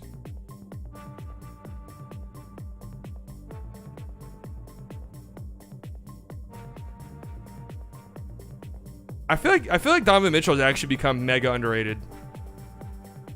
Or at least overhated. All right, Brandon Ingram, DeJounte Murray. This one's not even remotely close to me. BI. Like DeJounte Murray.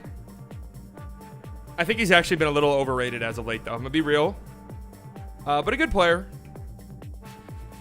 Good player. Like, I think Brandon Ingram could maybe be the best player, or at least the best offensive player on a very, very good team. I could not say the same for DeJounte Murray.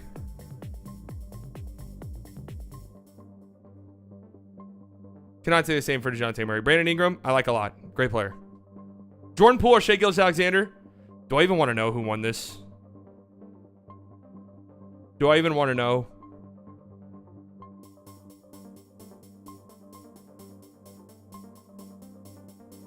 Okay, thank God. Whew. Thank God. Yeah. Obviously, Shai. I mean, let's just send Shai to the championship game right now. I'm not opposed.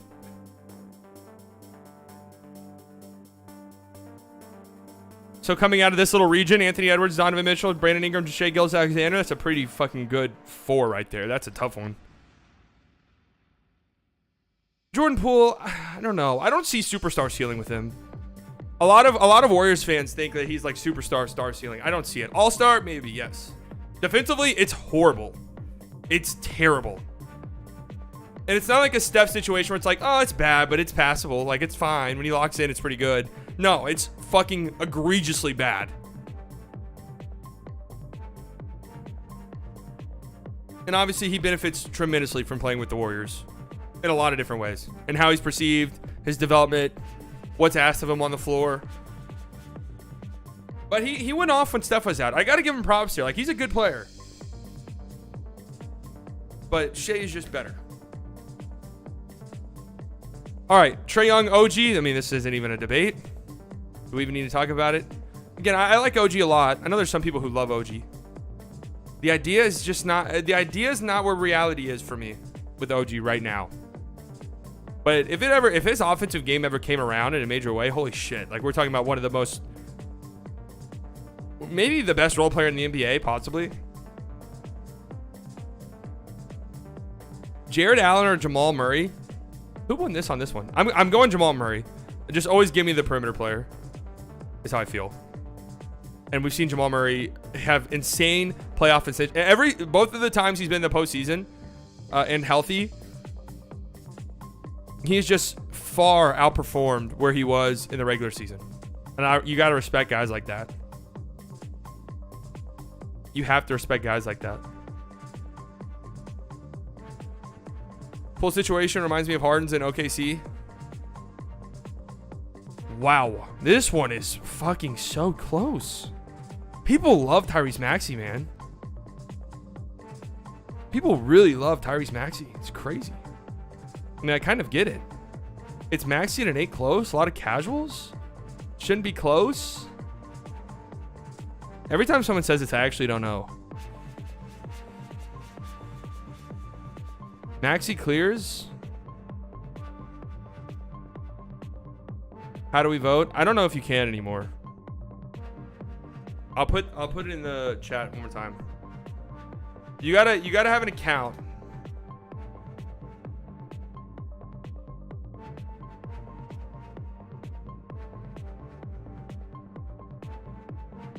I like Jared Allen a lot, but I'm always gonna take the perimeter player. If players are close to one another, which Jamal Murray and Jared Allen are, I would rather have the perimeter player 10 times out of 10. Like, if we're talking to Joel Embiid or Jokic, obviously it's a different story. But Bam Adebayo or DeAndre Ayton. All right, we got a center clash here. It's Bam.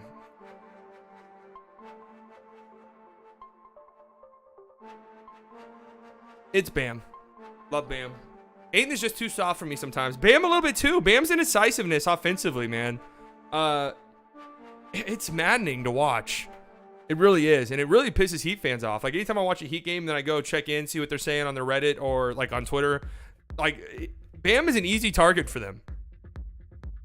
Bam is an easy target for them just because he's so indecisive offensively sometimes. And it's so fucking maddening. But his passing, his passing out of the short roll, his pick and roll ability, and his defense, man. Oh my God. Please, Bam. Please. Let me find the picture. Let me find the picture. It's going to happen. I don't know when. I don't know if it's next year. I don't know if it's 3 years from now.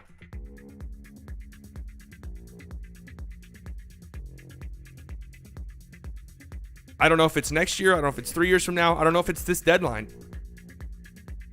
But it's happening. In Dallas, by the way. Let me preface it. In Dallas, okay? Knock on glass. I don't want a monkey paw situation here. And Luka ends up on the fucking Heat. In Dallas, it's happening. Luka and Bam.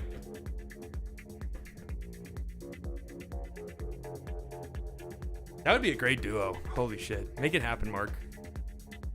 He's made in a lab. I've said this before. If I had to pick any center in the NBA who I'd say, this guy was made in the lab to play next to Luka Doncic, it's Bam. Everything he does, I'm always like, that would be a perfect fit next to Luka.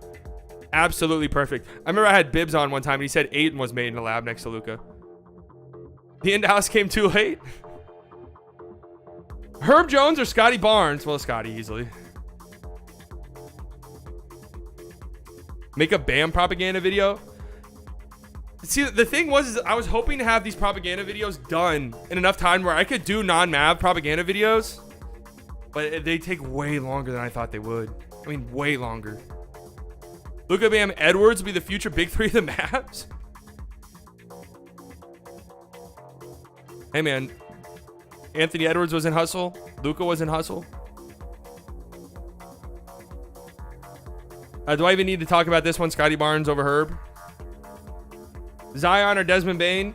Brutal matchup for Desmond Bane. I mean, brutal. There's a lot of second round matchups. I think Desmond Bane wins. But not against Zion, obviously. I think some of you would be shocked by how far I have Zion going in this. Franz Wagner or Tyrese Halliburton? Ooh, this is a close one. I wonder what do the good folks over at NBA University vote?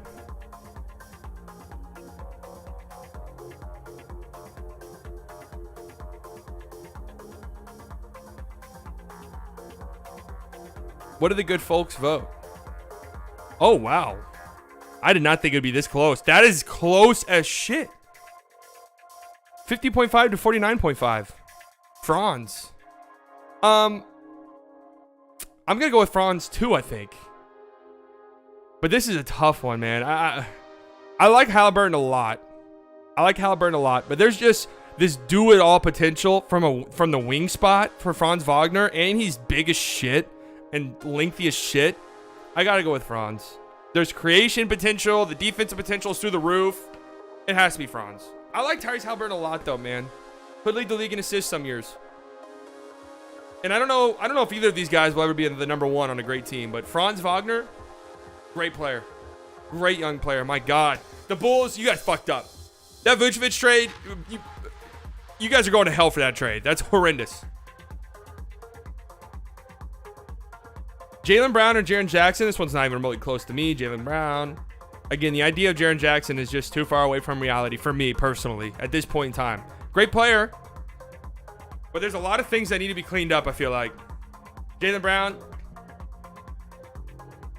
I mean, Jaylen Brown's got, I don't know if I'd say superstar potential, but star potential at the very least. De'Aaron Fox or Mobley? Mobley. It's got to be Mobley. Mobley's in like generational territory. I'm not going to lie.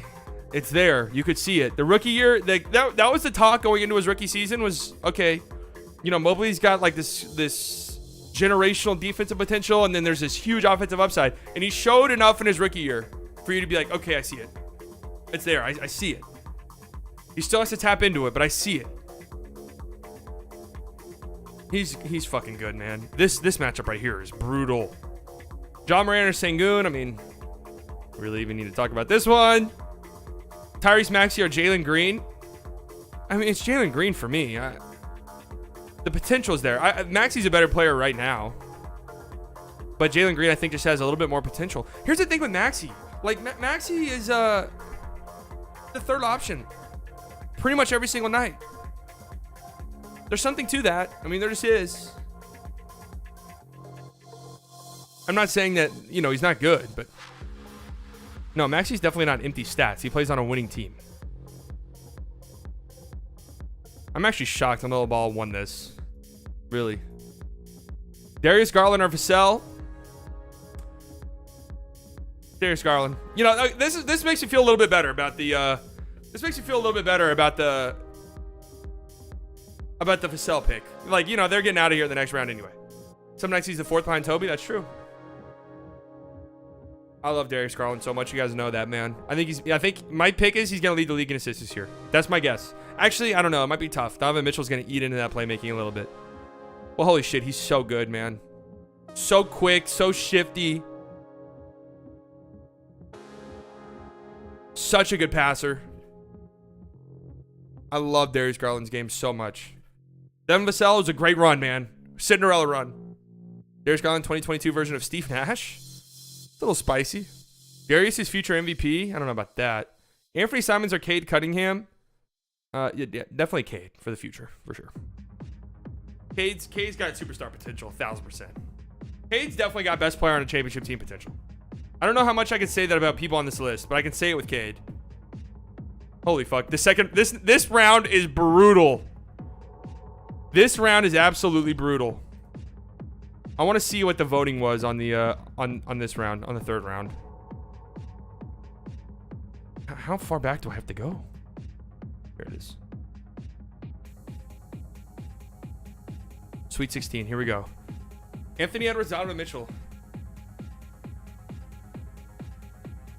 Am I insane for thinking this is way closer than other people probably think it is?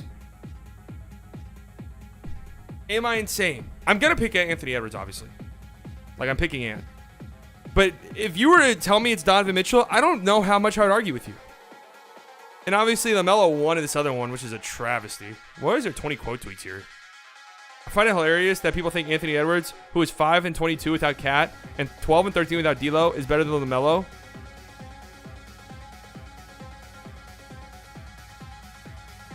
People really want Ant over LaMelo for the rest of their careers. LOL, that's crazy to me.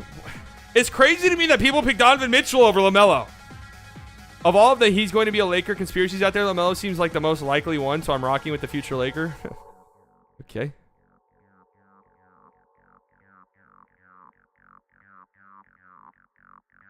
Dodge dropped 50 in the playoffs. That's what I'm saying. Like, I've seen Donovan Mitchell go into a postseason series and go fucking berserk. And granted, I've seen Anthony Edwards do it too. He had some huge moments in the playoffs last year as well. His game in the play-in was absurd. He's had gigantic moments in the playoffs too. But I've seen Donovan Mitchell win series. I think the thing that separates Ant, honestly, is the defensive upside. It's there. I think offensively he can give you close to what Donovan Mitchell gives you in like a perfect world, while also being a very, very good defender. Donovan Mitchell, I feel like Donovan Mitchell's kind of capped as a player. But what you're getting is still a star level player. Still a top 20 to 30 player in the league. I'm going Anthony Edwards, and I don't feel great about it. I don't feel great about it. Like, this is one of the ones where I have to sit down. Like, if this were a draft or something, it was Anthony Edwards or Donovan Mitchell, and my pick was on the clock, and it's between those two. I'm probably having some yelling matches with the people in my office. I'm probably having some yelling matches with my war room. But I'm probably going Anthony Edwards ultimately. Brandon Ingram or Shea? I mean, hey, if you're going up against Shea Gilgeous-Alexander, I don't know what to tell you. Right? You're gonna lose. Do I have any real rationale for that? I think Brandon Ingram's probably a better player currently than Shea. The thing about Shea is it's like, okay, can I see it on a good team now? You know, and that's not a knock on Shea. I'm saying that in Shea's favor. The things that he's been able to do with dog shit around him is insane to me. Like, you shouldn't be able to be that efficient of an isolation score. You shouldn't be able to get to the rim as effortlessly as he does with the garbage fucking spacing he has. It shouldn't happen. It should not happen. And he does it so effortlessly. And he's a good off-ball player, too. Like, Shea's the real deal. Like, he just absolutely is.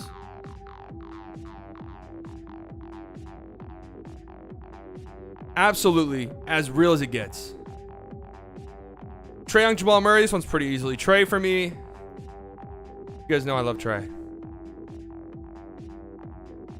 Jamal Murray had a pretty good run, though. I mean, that's Sweet 16, top 16 player under 25. That's a little bit further than I thought Jamal Murray would go, honestly.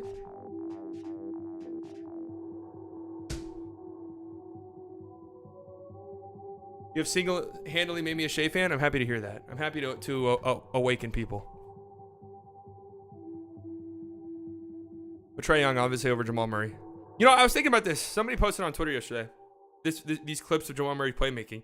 I feel like our opinion of Jamal Murray would be way different if he didn't play with Jokic in a good way. Like, he's been a great Robin to Jokic.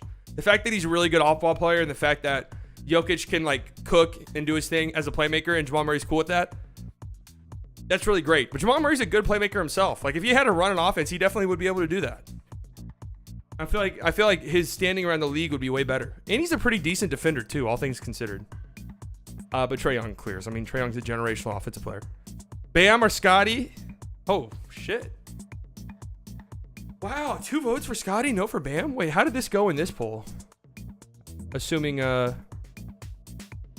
Brandon Ingram barely edges out Shea. Oh, okay, I gotta read the quote tweets here. Ingram Nation, we won. Thanks everyone who voted. BI is good, but he's sleepy and disappears to take naps during games. Okay. Vote Shea. BI mad clears vote. This is the only hard one. Super close, but BI bin him. You know who. Y'all are dumb. This is a Raptors fan, so I'm assuming he's a Shea guy. It shouldn't be this close. I'm guessing he's going Brandon Ingram. SGA should be winning. This is how you know it's close. Yeah, this is a fire outfit. What are you talking about? Ain't no ways losing to this? What do you mean? This is a great outfit.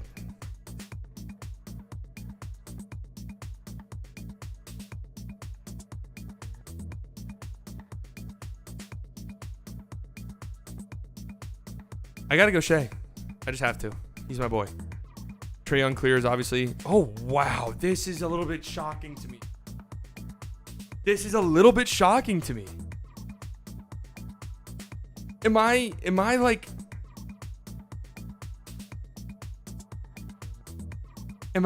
maybe I just don't know.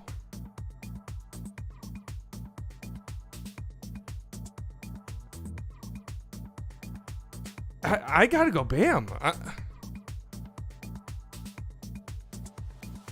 I have to go Bam. What in the world is that Bojan trade? Yeah, I know. They just wanted expiring deals, I guess. Check your Twitter.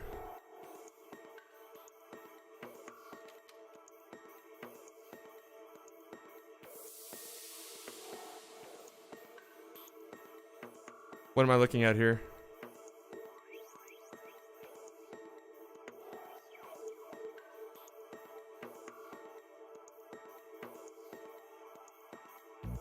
You are a Bam enjoyer? I am a Bam enjoyer. You're not... I don't know if you're getting another player who has the defensive capabilities of Bam Adebayo in the NBA. I just don't think you are. You're not finding that anywhere else. Scotty Barnes, great. I just don't know. When we're at this stage, and it's the... Check your Twitter. Ice Spice. Ice Spice tweeted me. Ice Spice tweeted me? Okay, seriously though, what am I looking at?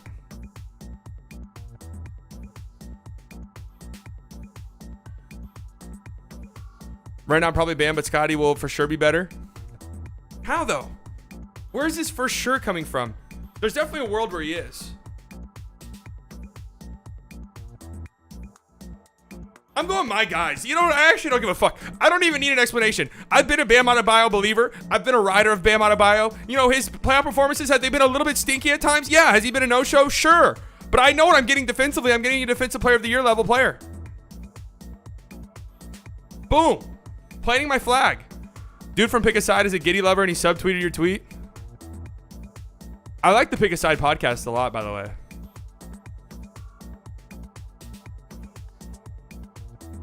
Are we talking about Joel or someone else?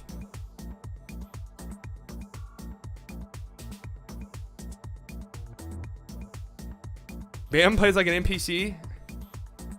Maybe I'm a little bit biased because I'm thinking like, oh my God, Bam and Luka together would dominate the NBA.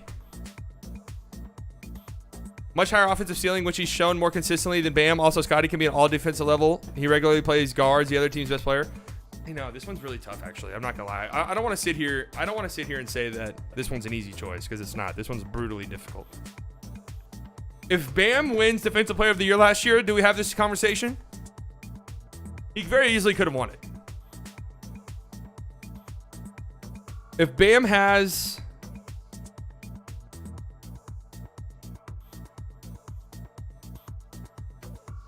If Bam wins Defensive Player of the Year, do we feel differently?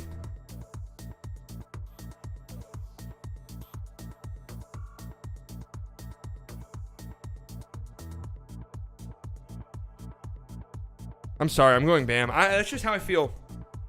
I know I can lock Bam in to be this unprecedented defender as a center who can guard centers, who can switch out on the perimeter. I know for a fact I'm getting a top 3 defensive player in the NBA if he's healthy. I know I'm getting that for a fact, bare minimum. And then on top of that, I get a great pick and roll player. I get a really good passer for a big. I get some untapped offensive potential that's just, I don't know what it is, right? There's just something there. I don't know if he needs to go to a sports psychiatrist or what, but there's just something there mentally, I think, for Bam that needs to get worked out. And I know if I'm running a pick and roll, I know I'm getting insane passing out of the short roll. I know I'm getting a great lob threat. I mean, with Scottie, right? Great rookie. One rookie of the year in a fucking insanely stacked rookie class. Plays great defense. Wing defense too. Versatile defender. Offensively, it's very, very appealing. The idea of him offensively matched with his defensive skill set. Whew, I'm going Bam though. I just am. Here's another thing you have to think too. Can Scottie Barnes be the face of your franchise? It's possible. It definitely is. It's possible he gets to that point. Can Bam? Probably not. If Bam's your best player, you're probably not winning much. If Scottie reaches his potential and he's your best player, you could win a lot.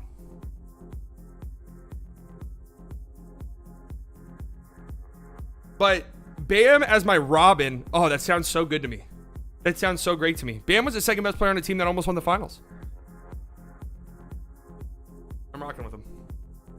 Zion or Franz? All right, well, this one's not that close, obviously. Zion. Love Franz Wagner, but it's Zion.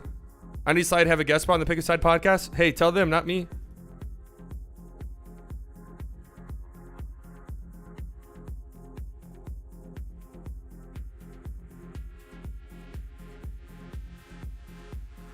Slide just proved himself wrong with his own words? Wait, what did I say? What up, Shadows? Jaylen Brown or Mobley? Whoa, whoa, whoa. Let me see what the people are feeling about this one. Wow. I am leaning Mobley as well, but this is kind of a big gap.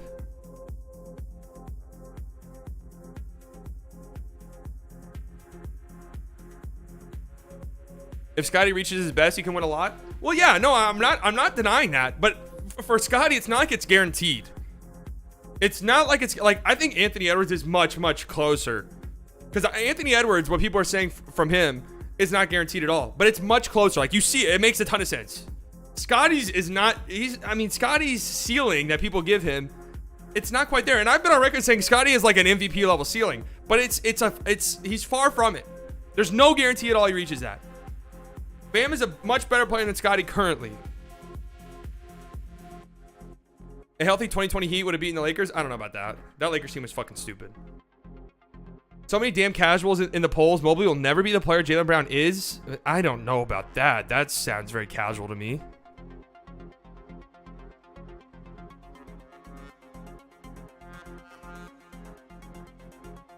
Bam or Mobley?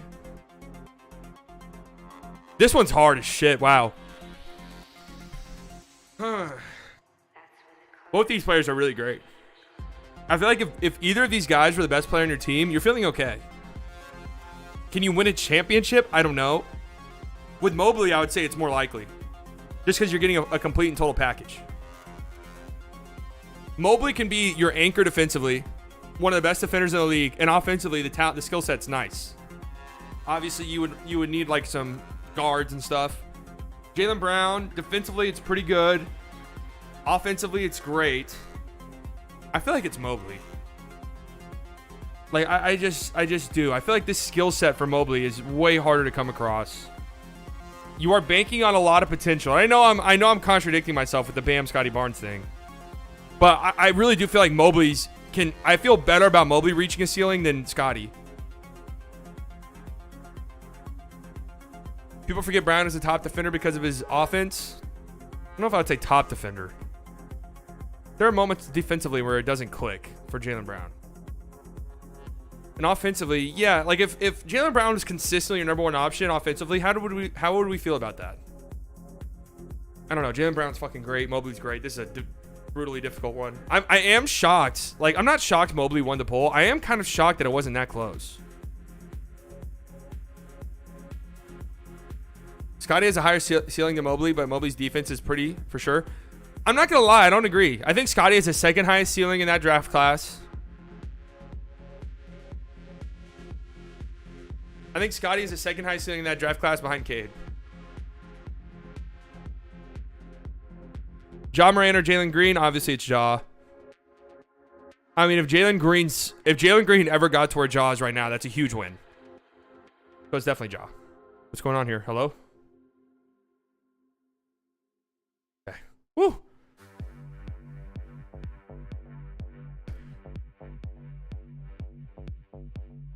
Darius Garland or Cade Cunningham? Oh my God. Oh, this one is... Cade won by a pretty solid amount. What are people saying? Bro, who with a brain is willingly choosing Cade Cunningham over Darius Garland? This is so disrespectful.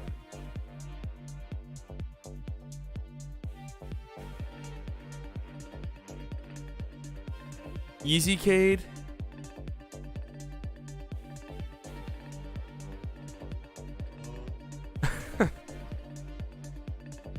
This one is really tough.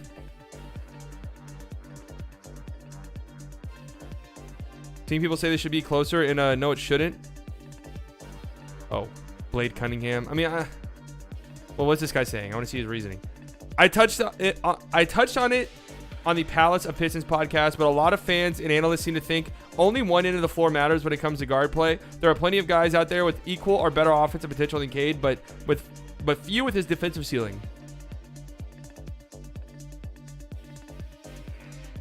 Cade is a rookie version of Tim Hardaway Jr. I don't even think they're even remotely close to comparable players. This is an interesting one. I'm kind of shocked by the voting. I'm not shocked that Cade won. I'm shocked that he won by a pretty fair amount. Cade has a much higher ceiling. Man. This is a toss-up. What are you guys voting? 50-50? Evan Mobley is a rookie version of James Harden.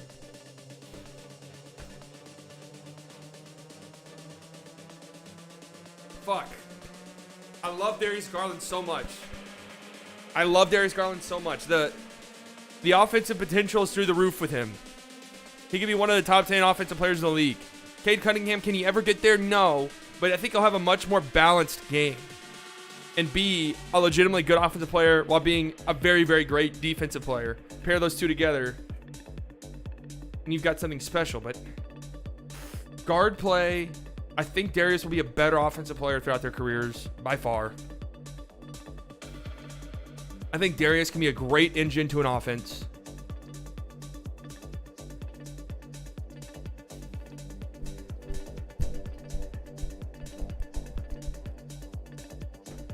I'm going Cade. Maybe I'm just buying too much into the hype. I think I'm just buying a little bit too much into the hype. Here, to justify it, I'll just say Dallas Kid. I'll say Dallas Kid. I mean, it really doesn't matter because I would take Ja over either of these guys anyway. But all right, I got my final four. Or my Elite Eight, I guess. That one was tough. That one was a tough round. I'm interested to see how the rest of this plays out. All right, what's the Elite Eight? I want to see their... I want to see how the voting went. Why do I have to go all the way back so many times? Can you explain that to me? Okay, here we go. Elite Eight. There's already one that I'm trying to figure out how I'm going to spin it in my head. It's this one. Anthony Edwards or Shai Gilgeous-Alexander. Did Shai even win? No, it was Anthony Edwards and BI.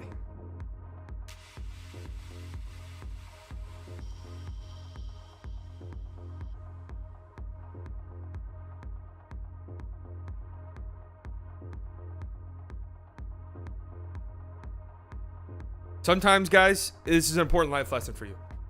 Sometimes in life, you have to have beliefs that you will fight for. Sometimes you gotta stand up for something or fall for nothing. You ever hear that phrase? Stand for something or fall for nothing. I've planted my flag on Shai Gilgeous. You can go back and look on the way back machine on my Twitter profile. I think Shai Gilgeous-Alexander stand has been in my profile probably since I made it. No, it's not true. My Twitter account actually was made in 2014. I don't remember that because I don't think I started tweeting on it until like 2018. So I guess I was just lurking. Stand for something or fall for nothing.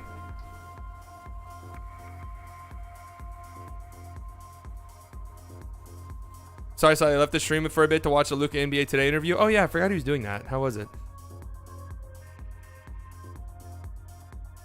Luka Doncic on whether the Mavericks need another superstar to compete for the NBA title. No.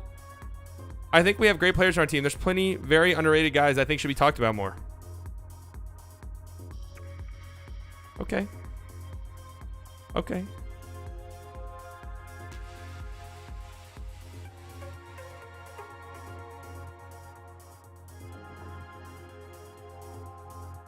Slightly lurker. Anthony Edwards was the #1 seed on this bracket. Am I crazy? Like, I understand it. Trust me, I do. Anthony Edwards is fucking amazing. No doubt about it. Am I the only person in the world who would pick Shai? Maybe. I don't even know if Shai's mom would. But I am. I am. I've taken Shai Gilgeous-Alexander under my wing. I've stuck my neck out for him. I've been dragged on Twitter before. I got completely and totally dragged on Twitter a year ago for saying if I'm starting a franchise right now, I'd rather have Shai over Devin Booker. Is that still a stupid take? Maybe. I don't know.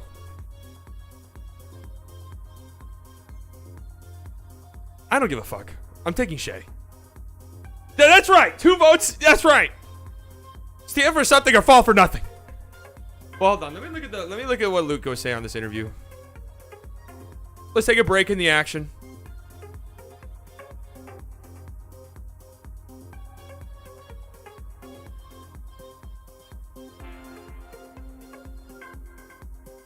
Was this interview even worth watching?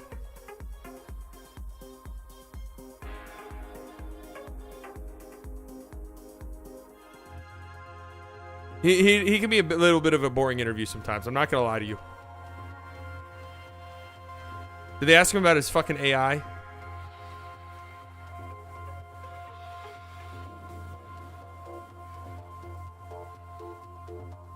Yeah, it was also Luka wants to win MVP now.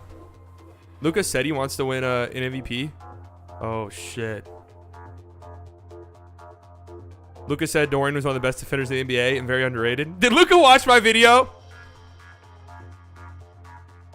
Luka watch my video, man? Luka watch my video. Wow. That's great news. Shout out to Luka, man.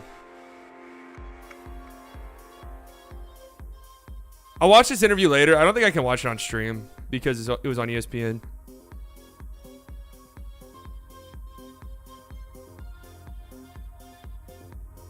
He is very media trained. Very media trained.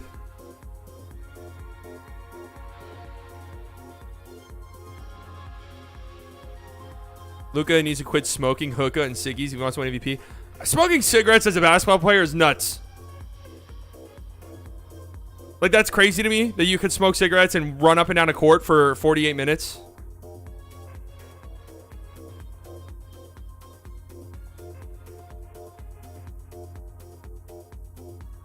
All right. Yeah, I'm going Shea. I don't care. Let's go. Let's ride. Shea's my final four. Trae Young or Bam? That's got to be Trae easily. Come on. Love Bay. Love Bay. Love Bam. But Trae's the guy. He really is a generational offensive talent, but people would just rather shit on him all the time instead. Love you, Bay. I do love Bam.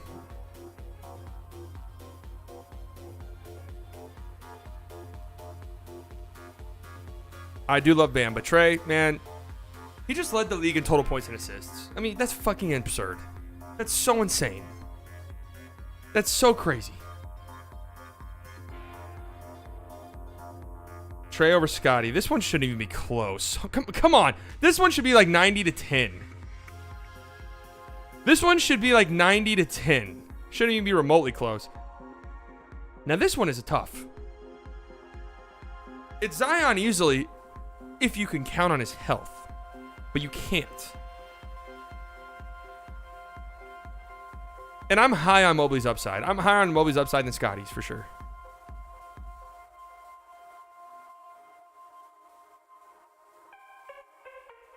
This should be closer low-key. I do kind of agree. I think it's kind of close. It's just, if Zion's healthy, it's not close at all, obviously. If Zion's healthy, this is, like, Zion's like Luka and Tatum, where he's not even involved. He's not even on this list. Because it just wouldn't even be fair to everyone else. I don't think, like, people are sleeping on how fucking amazingly good Zion is. I'm going Zion, though. I love Mobley's potential. I'm going Zion. Jaw Arcade. I mean, it's Jaw. Come on. Whoa! That is shockingly close. Wow.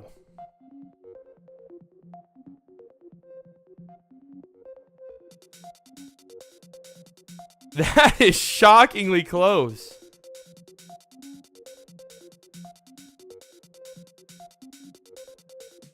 They're saying Ime hit his boss's wife?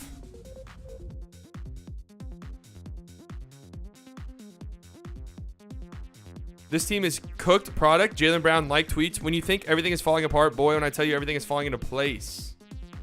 That's not a weird like. That could mean anything.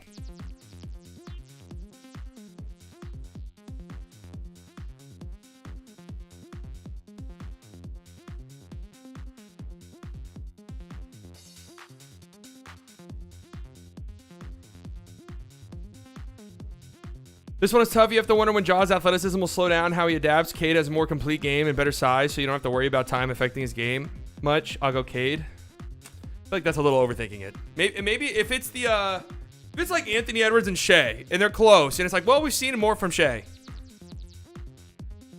Jaw's a great player, but I'm taking Cade for the rest of his career because Jaw relies so much on his athleticism. We could see him decline later on in his career, similar to Russ. Oh, man. I feel like Ja was just too good.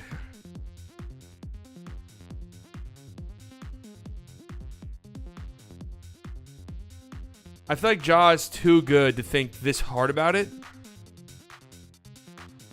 So it'd be Zion, Trae, and Shea. And Ja.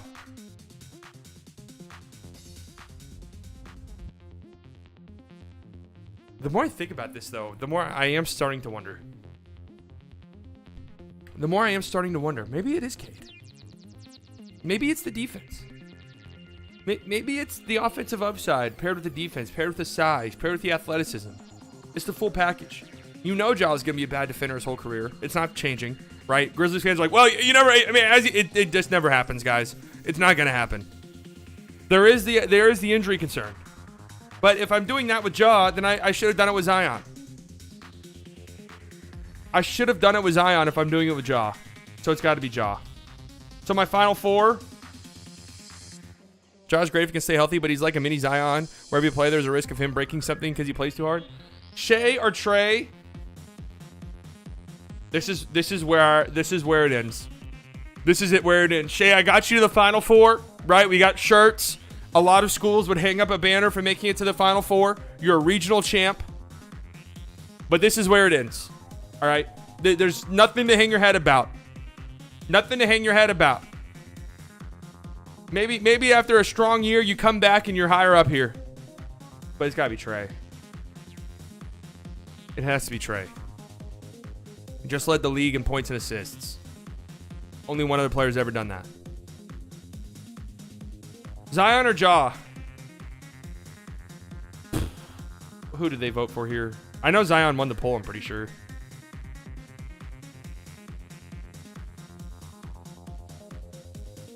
I need a video on media day of Luka saying let's ride. Oh God, I hope not. I hope to God they don't do that. That shit's already played out. Anthony Edwards beats out Trey, but of course I had Shea in mind. And Zion beats out Ja. Anthony Edwards beating Trey is crazy. I'm sorry, that's nuts. Let's see what people are saying about. I'm telling you, I'm beating Zion. I'm taking Zion. I'm taking Zion. That's who I'm taking.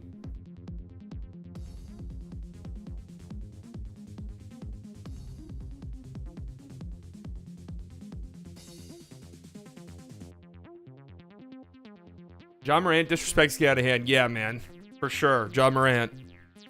Never gets talked about. Never gets hyped up.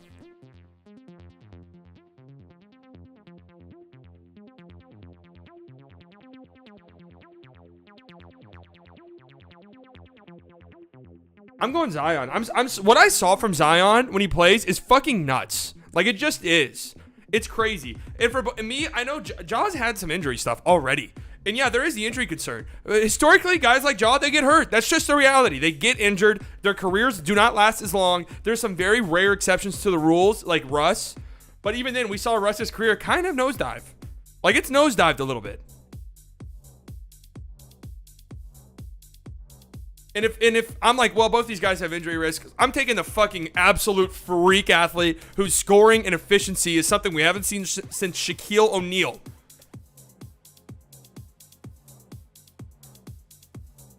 Ja disrespect. He played 8 games last year and was MVP talks. Yeah, Ja's so disrespected, man. They would have literally handed him MVP if he played the whole year. Like, that's how hard they were riding Ja Morant last year. Zion makes it. He's a freak. People don't. It's because we haven't seen him in a long time, and I know the injury stuff. But holy shit, man. When he's out there, it's absurd. It's insane. It is absolutely insane what he does on the basketball court. And I could get there with his defense before I could get there with Ja. I don't know if Zion will ever be a great defender. Ja will never be. Like Zion, I don't know. It could happen. Ja, it's not happening ever. And now it's Trey and Zion. I can't believe Anthony Edwards beat Trey. That's fucking sickening. I actually don't know who won this poll. Was it Ant? Zion wins. Razor thin margins. Wow. Yeah, how did Ant beat Trey? That's exactly where I'm at. I'm taking Trey here. Trey's winning my poll. Trey's winning my best player under 25, not named Luka or Tatum. I mean, it was always Trey. It was always Trey. I don't even think it's a coin flip. I honestly, like, if the poll would have been a little bit more fun if you took Trey out too, to be honest with you. Like, I kind of think he's not really comparable to these other guys. I'm sorry. The Trey disrespect really has gone too far, and I get it. He just had a dog shit playoff series. I know defensively it's horrible. I know the hair is laughably bad. I know that his play style can be annoying sometimes. But the guy is a fucking wizard offensively. He's one of the best pick and roll players the game's ever seen. And nobody will say that this early about a player, but that's just reality. It is. He's one of the best pick and roll maestros the league has ever seen. His scoring potential, his playmaking is teetering on generational. He's going to put up some absurd offensive numbers throughout his career. It's Trey. It's Trey. Again, I would have taken Trey off this list personally. I think it would have been a more fun conversation if Trey wasn't even on this list. Players like Luka and Trey are ahead of all the other young guys for me because the secret is they could only further unlock players like Zion and Tatum. That's very true. He's not a wizard, he's a hawk. Good one. That's a pretty good one.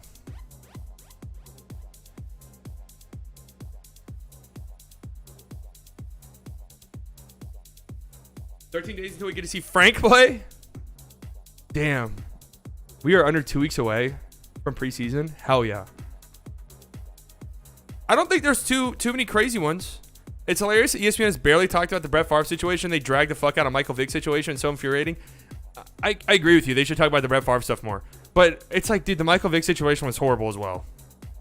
And Michael Vick was also like an active NFL player and one of the best and most popular NFL players in the league at the time. So this comparison people are drawing, I don't agree with it. I don't understand it. And also, Brett Favre's already been dragged a million times for other dumb shit he's done. So it's like, people are already like, yeah, Brett Favre. Yeah, fuck him. He's a weirdo. Whatever. But yes, Brett Favre should be going to prison. I agree. What up, Humadi?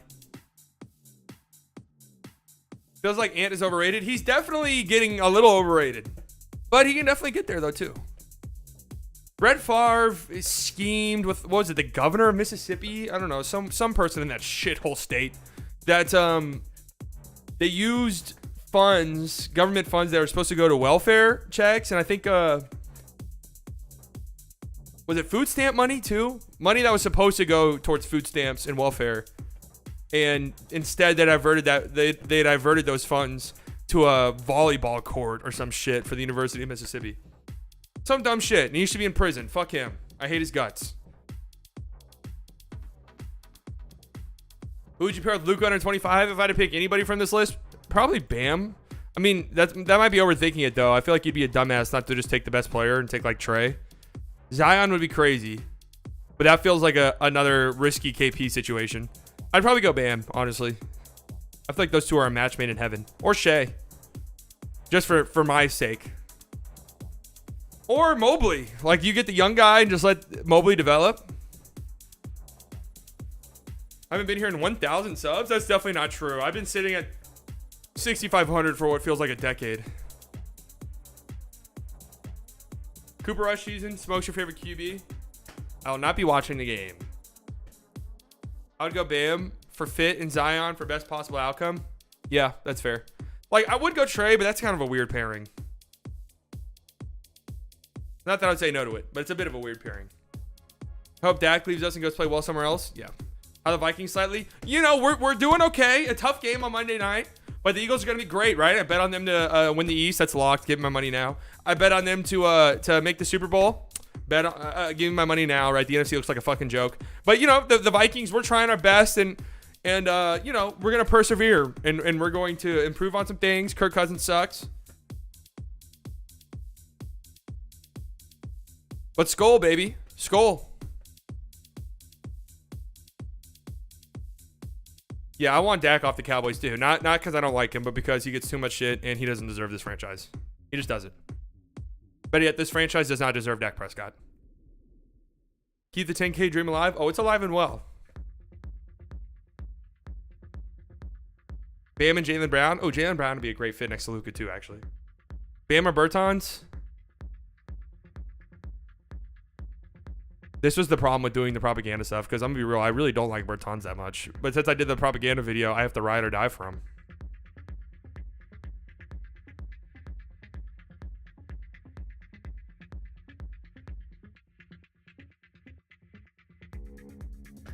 I'm not going to lie, though. After my propaganda video, I did convince myself Bertans might have a good season, actually.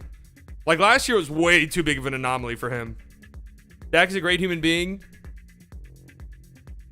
You're not getting part 2 of any propaganda. Those take too fucking long. Dak is a great human being and a solid quarterback to put him in a franchise with a fan base that will love him and appreciate that man. That's kind of how NFL fans are, man. I'm just so done with the NFL. I get no excitement out of it. You could package Davis with another player and pick for something nice in the middle of the season. Oh, Bertans on $8 million a deal. Yeah, that's great. Bertans for $8 million would be good. That's a good contract for him. The contract's really not that bad after this year because it's only 1 more year guaranteed and then only like 4 million non-guaranteed. That's nothing. You can easily get off that.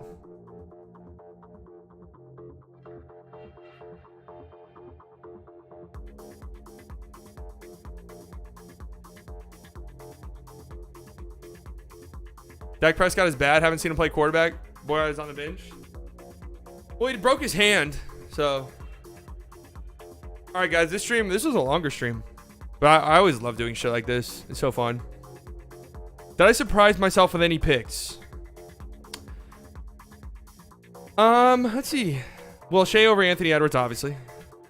I'm kind of surprised how long it took me to pick between Ant and Donovan Mitchell. Bam over Scotty. That one was close. Mobley over Jaylen Brown was a tough one, too.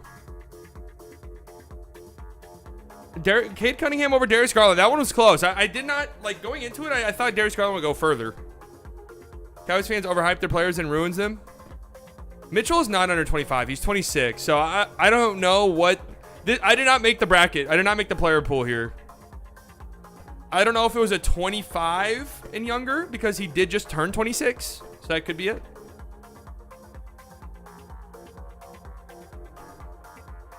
Next Friday is when games start. Yeah, that's right.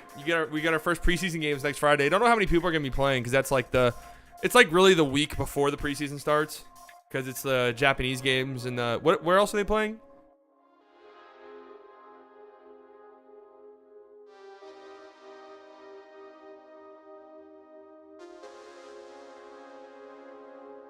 What's the other place you're playing at? Mexico? Is it Mexico? No, I think it's further than that.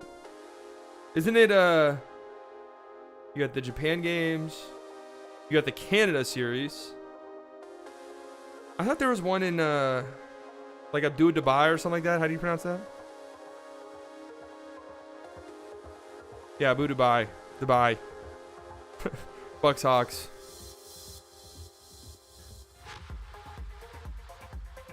This is Davis Bertans, the Davis Bertans, and this is my burner account. I promise I win MVP. Bertans, I believe in you. Yeah, I think there are Mexico games and there's Canada games, which is like, do we really need that? Like, it's the Raptors playing in Canada. That happens every fucking game. I'm guessing the games are in like Montreal though or something. If I had to guess. I'm probably opinion, but I think Tim Hardaway Jr. will have a great year. We need him to. All right, ladies and gentlemen.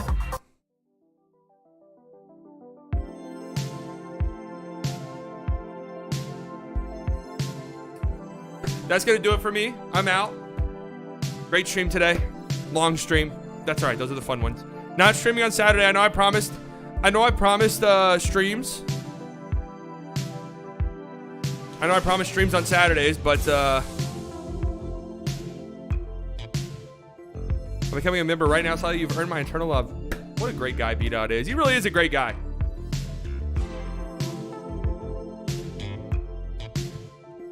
I know I promised Saturday streams, and ever since I promised them, I've never delivered on one, and this weekend's no different. I'm not going to stream this Saturday. Am I still going to say I stream every Saturday? Yes, I am. I also won't stream next Saturday either. So, but I'm going to continue to say I'll stream on Saturdays. Next time I'll be live is next Tuesday, and we're going to do the expansion draft unless something insane happens in the NBA. We're going to be doing an expansion draft. I'm going to have it all ready for you guys. I'll have the player pool ready. I'll be a team. Chat will be a team. We'll see who puts together the best team. I'm excited for that. And then, no chance there'll be propaganda tomorrow. I don't have the time. Monday, hopefully. Hopefully I get some propaganda out by Monday. Don't know who it's going to be yet. Like, I'm thinking I might just pair Christian Wood and JaVale McGee together. Does that make more sense? The two new center additions, pair them together. Bro, in that last propaganda video when you said stream every Saturday, I laughed out loud because you hadn't streamed one yet. I mean, it is what it is. That's just the way it goes. Saturday, when available. I don't know why the fuck I picked Saturdays. I should have just done Monday, Wednesday, Friday. I tried thinking outside of the box, though. And it really bit me in the ass. Like, Monday, Wednesday, Friday makes the most sense. Do I change?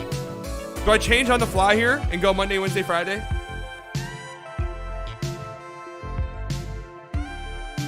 The reason why I don't do Fridays though is because it's an insanely busy day for me for work. Like Tuesdays and Thursdays, I can easily carve out 2-3 hours. Fridays, it gets dicey. That's only because I procrastinate so much. What do you guys think? Really quick here. End of stream. Big chance here. Big decisions. Do I go Monday? Do I go Monday, Wednesday, Friday next week? NBA needs to incorporate day games Saturday and Sunday and also do earlier afternoon games. Dude, I'm saying they should do day games. And I got dragged for it by NBA fans. Because they're like, no. I'm like, do you guys want to watch more basketball or not? I'm not saying every single fucking game. I'm saying like maybe on Tuesdays and Thursdays, you put a day game on ESPN and it allows you to showcase a smaller team, maybe a team that you don't showcase regularly. Maybe you showcase them. Maybe a team like the Magic who has, you know, a lot of international players. People in Germany don't have to fucking stay up till 3 a.m. to watch Franz Wagner. Like, what the hell? Why would you not want that? What's the deal with NBA fans and shitting on the NBA all the time? I never understood this. They shit on the in-season tournament. Why? What's the worst case scenario? Yeah, the bubble was insane. I loved watching the bubble. I loved the day games. It was so fun. So I like Eurobasket. Wow, I got basketball 130? That's great. But NBA fans, man, for some reason, it's just fun for NBA fans to shit on their own sport. I don't know why. And it's one thing to shit on the game, but they shit on, like, watching it. Like, why would we want to watch that? Are you a fan or not? Like, I'm confused. Do you like watching it or do you not? Sorry for that tangent. I just ranted the entire link to that song. Okay, so I guess the decision has been made. Monday we'll be going live. Changing the schedule. Monday, Wednesday, Friday, 1 p.m. Central Standard Time. Okay? That's what we're rocking with. It gives us a chance to get 3 streams a weekend, guaranteed. I don't have to stream on Saturdays. I don't know why the fuck I even said I would do that. All right, so Monday we're doing the expansion draft. Deal? Shake on it? We're good on that? I'm good on that. I have to actually remind myself, though, or else I will forget. I have to edit my graphic. That's okay. Pacific Mountain Northwest time, Central Standard Time. The greatest time zone on there is. By far. That's one thing Texas gets right. One of the few things. They're in the best time zone.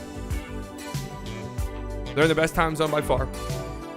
Nothing happens too late. Nothing happens too early. It just happens just right. Let's get to the sacks. There we go. All right, guys. I'm out of here. Thank you very much for coming out today. Very fun stream.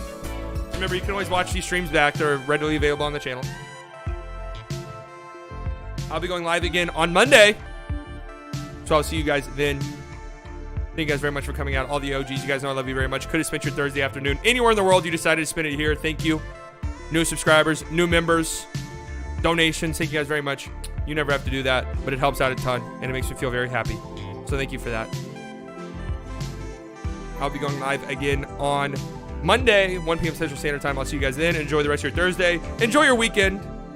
Stay cool. Can't believe I have to say that in the middle of fucking October, but I have to, or September. Stay cool. Go Vikings. Skol. Goodbye.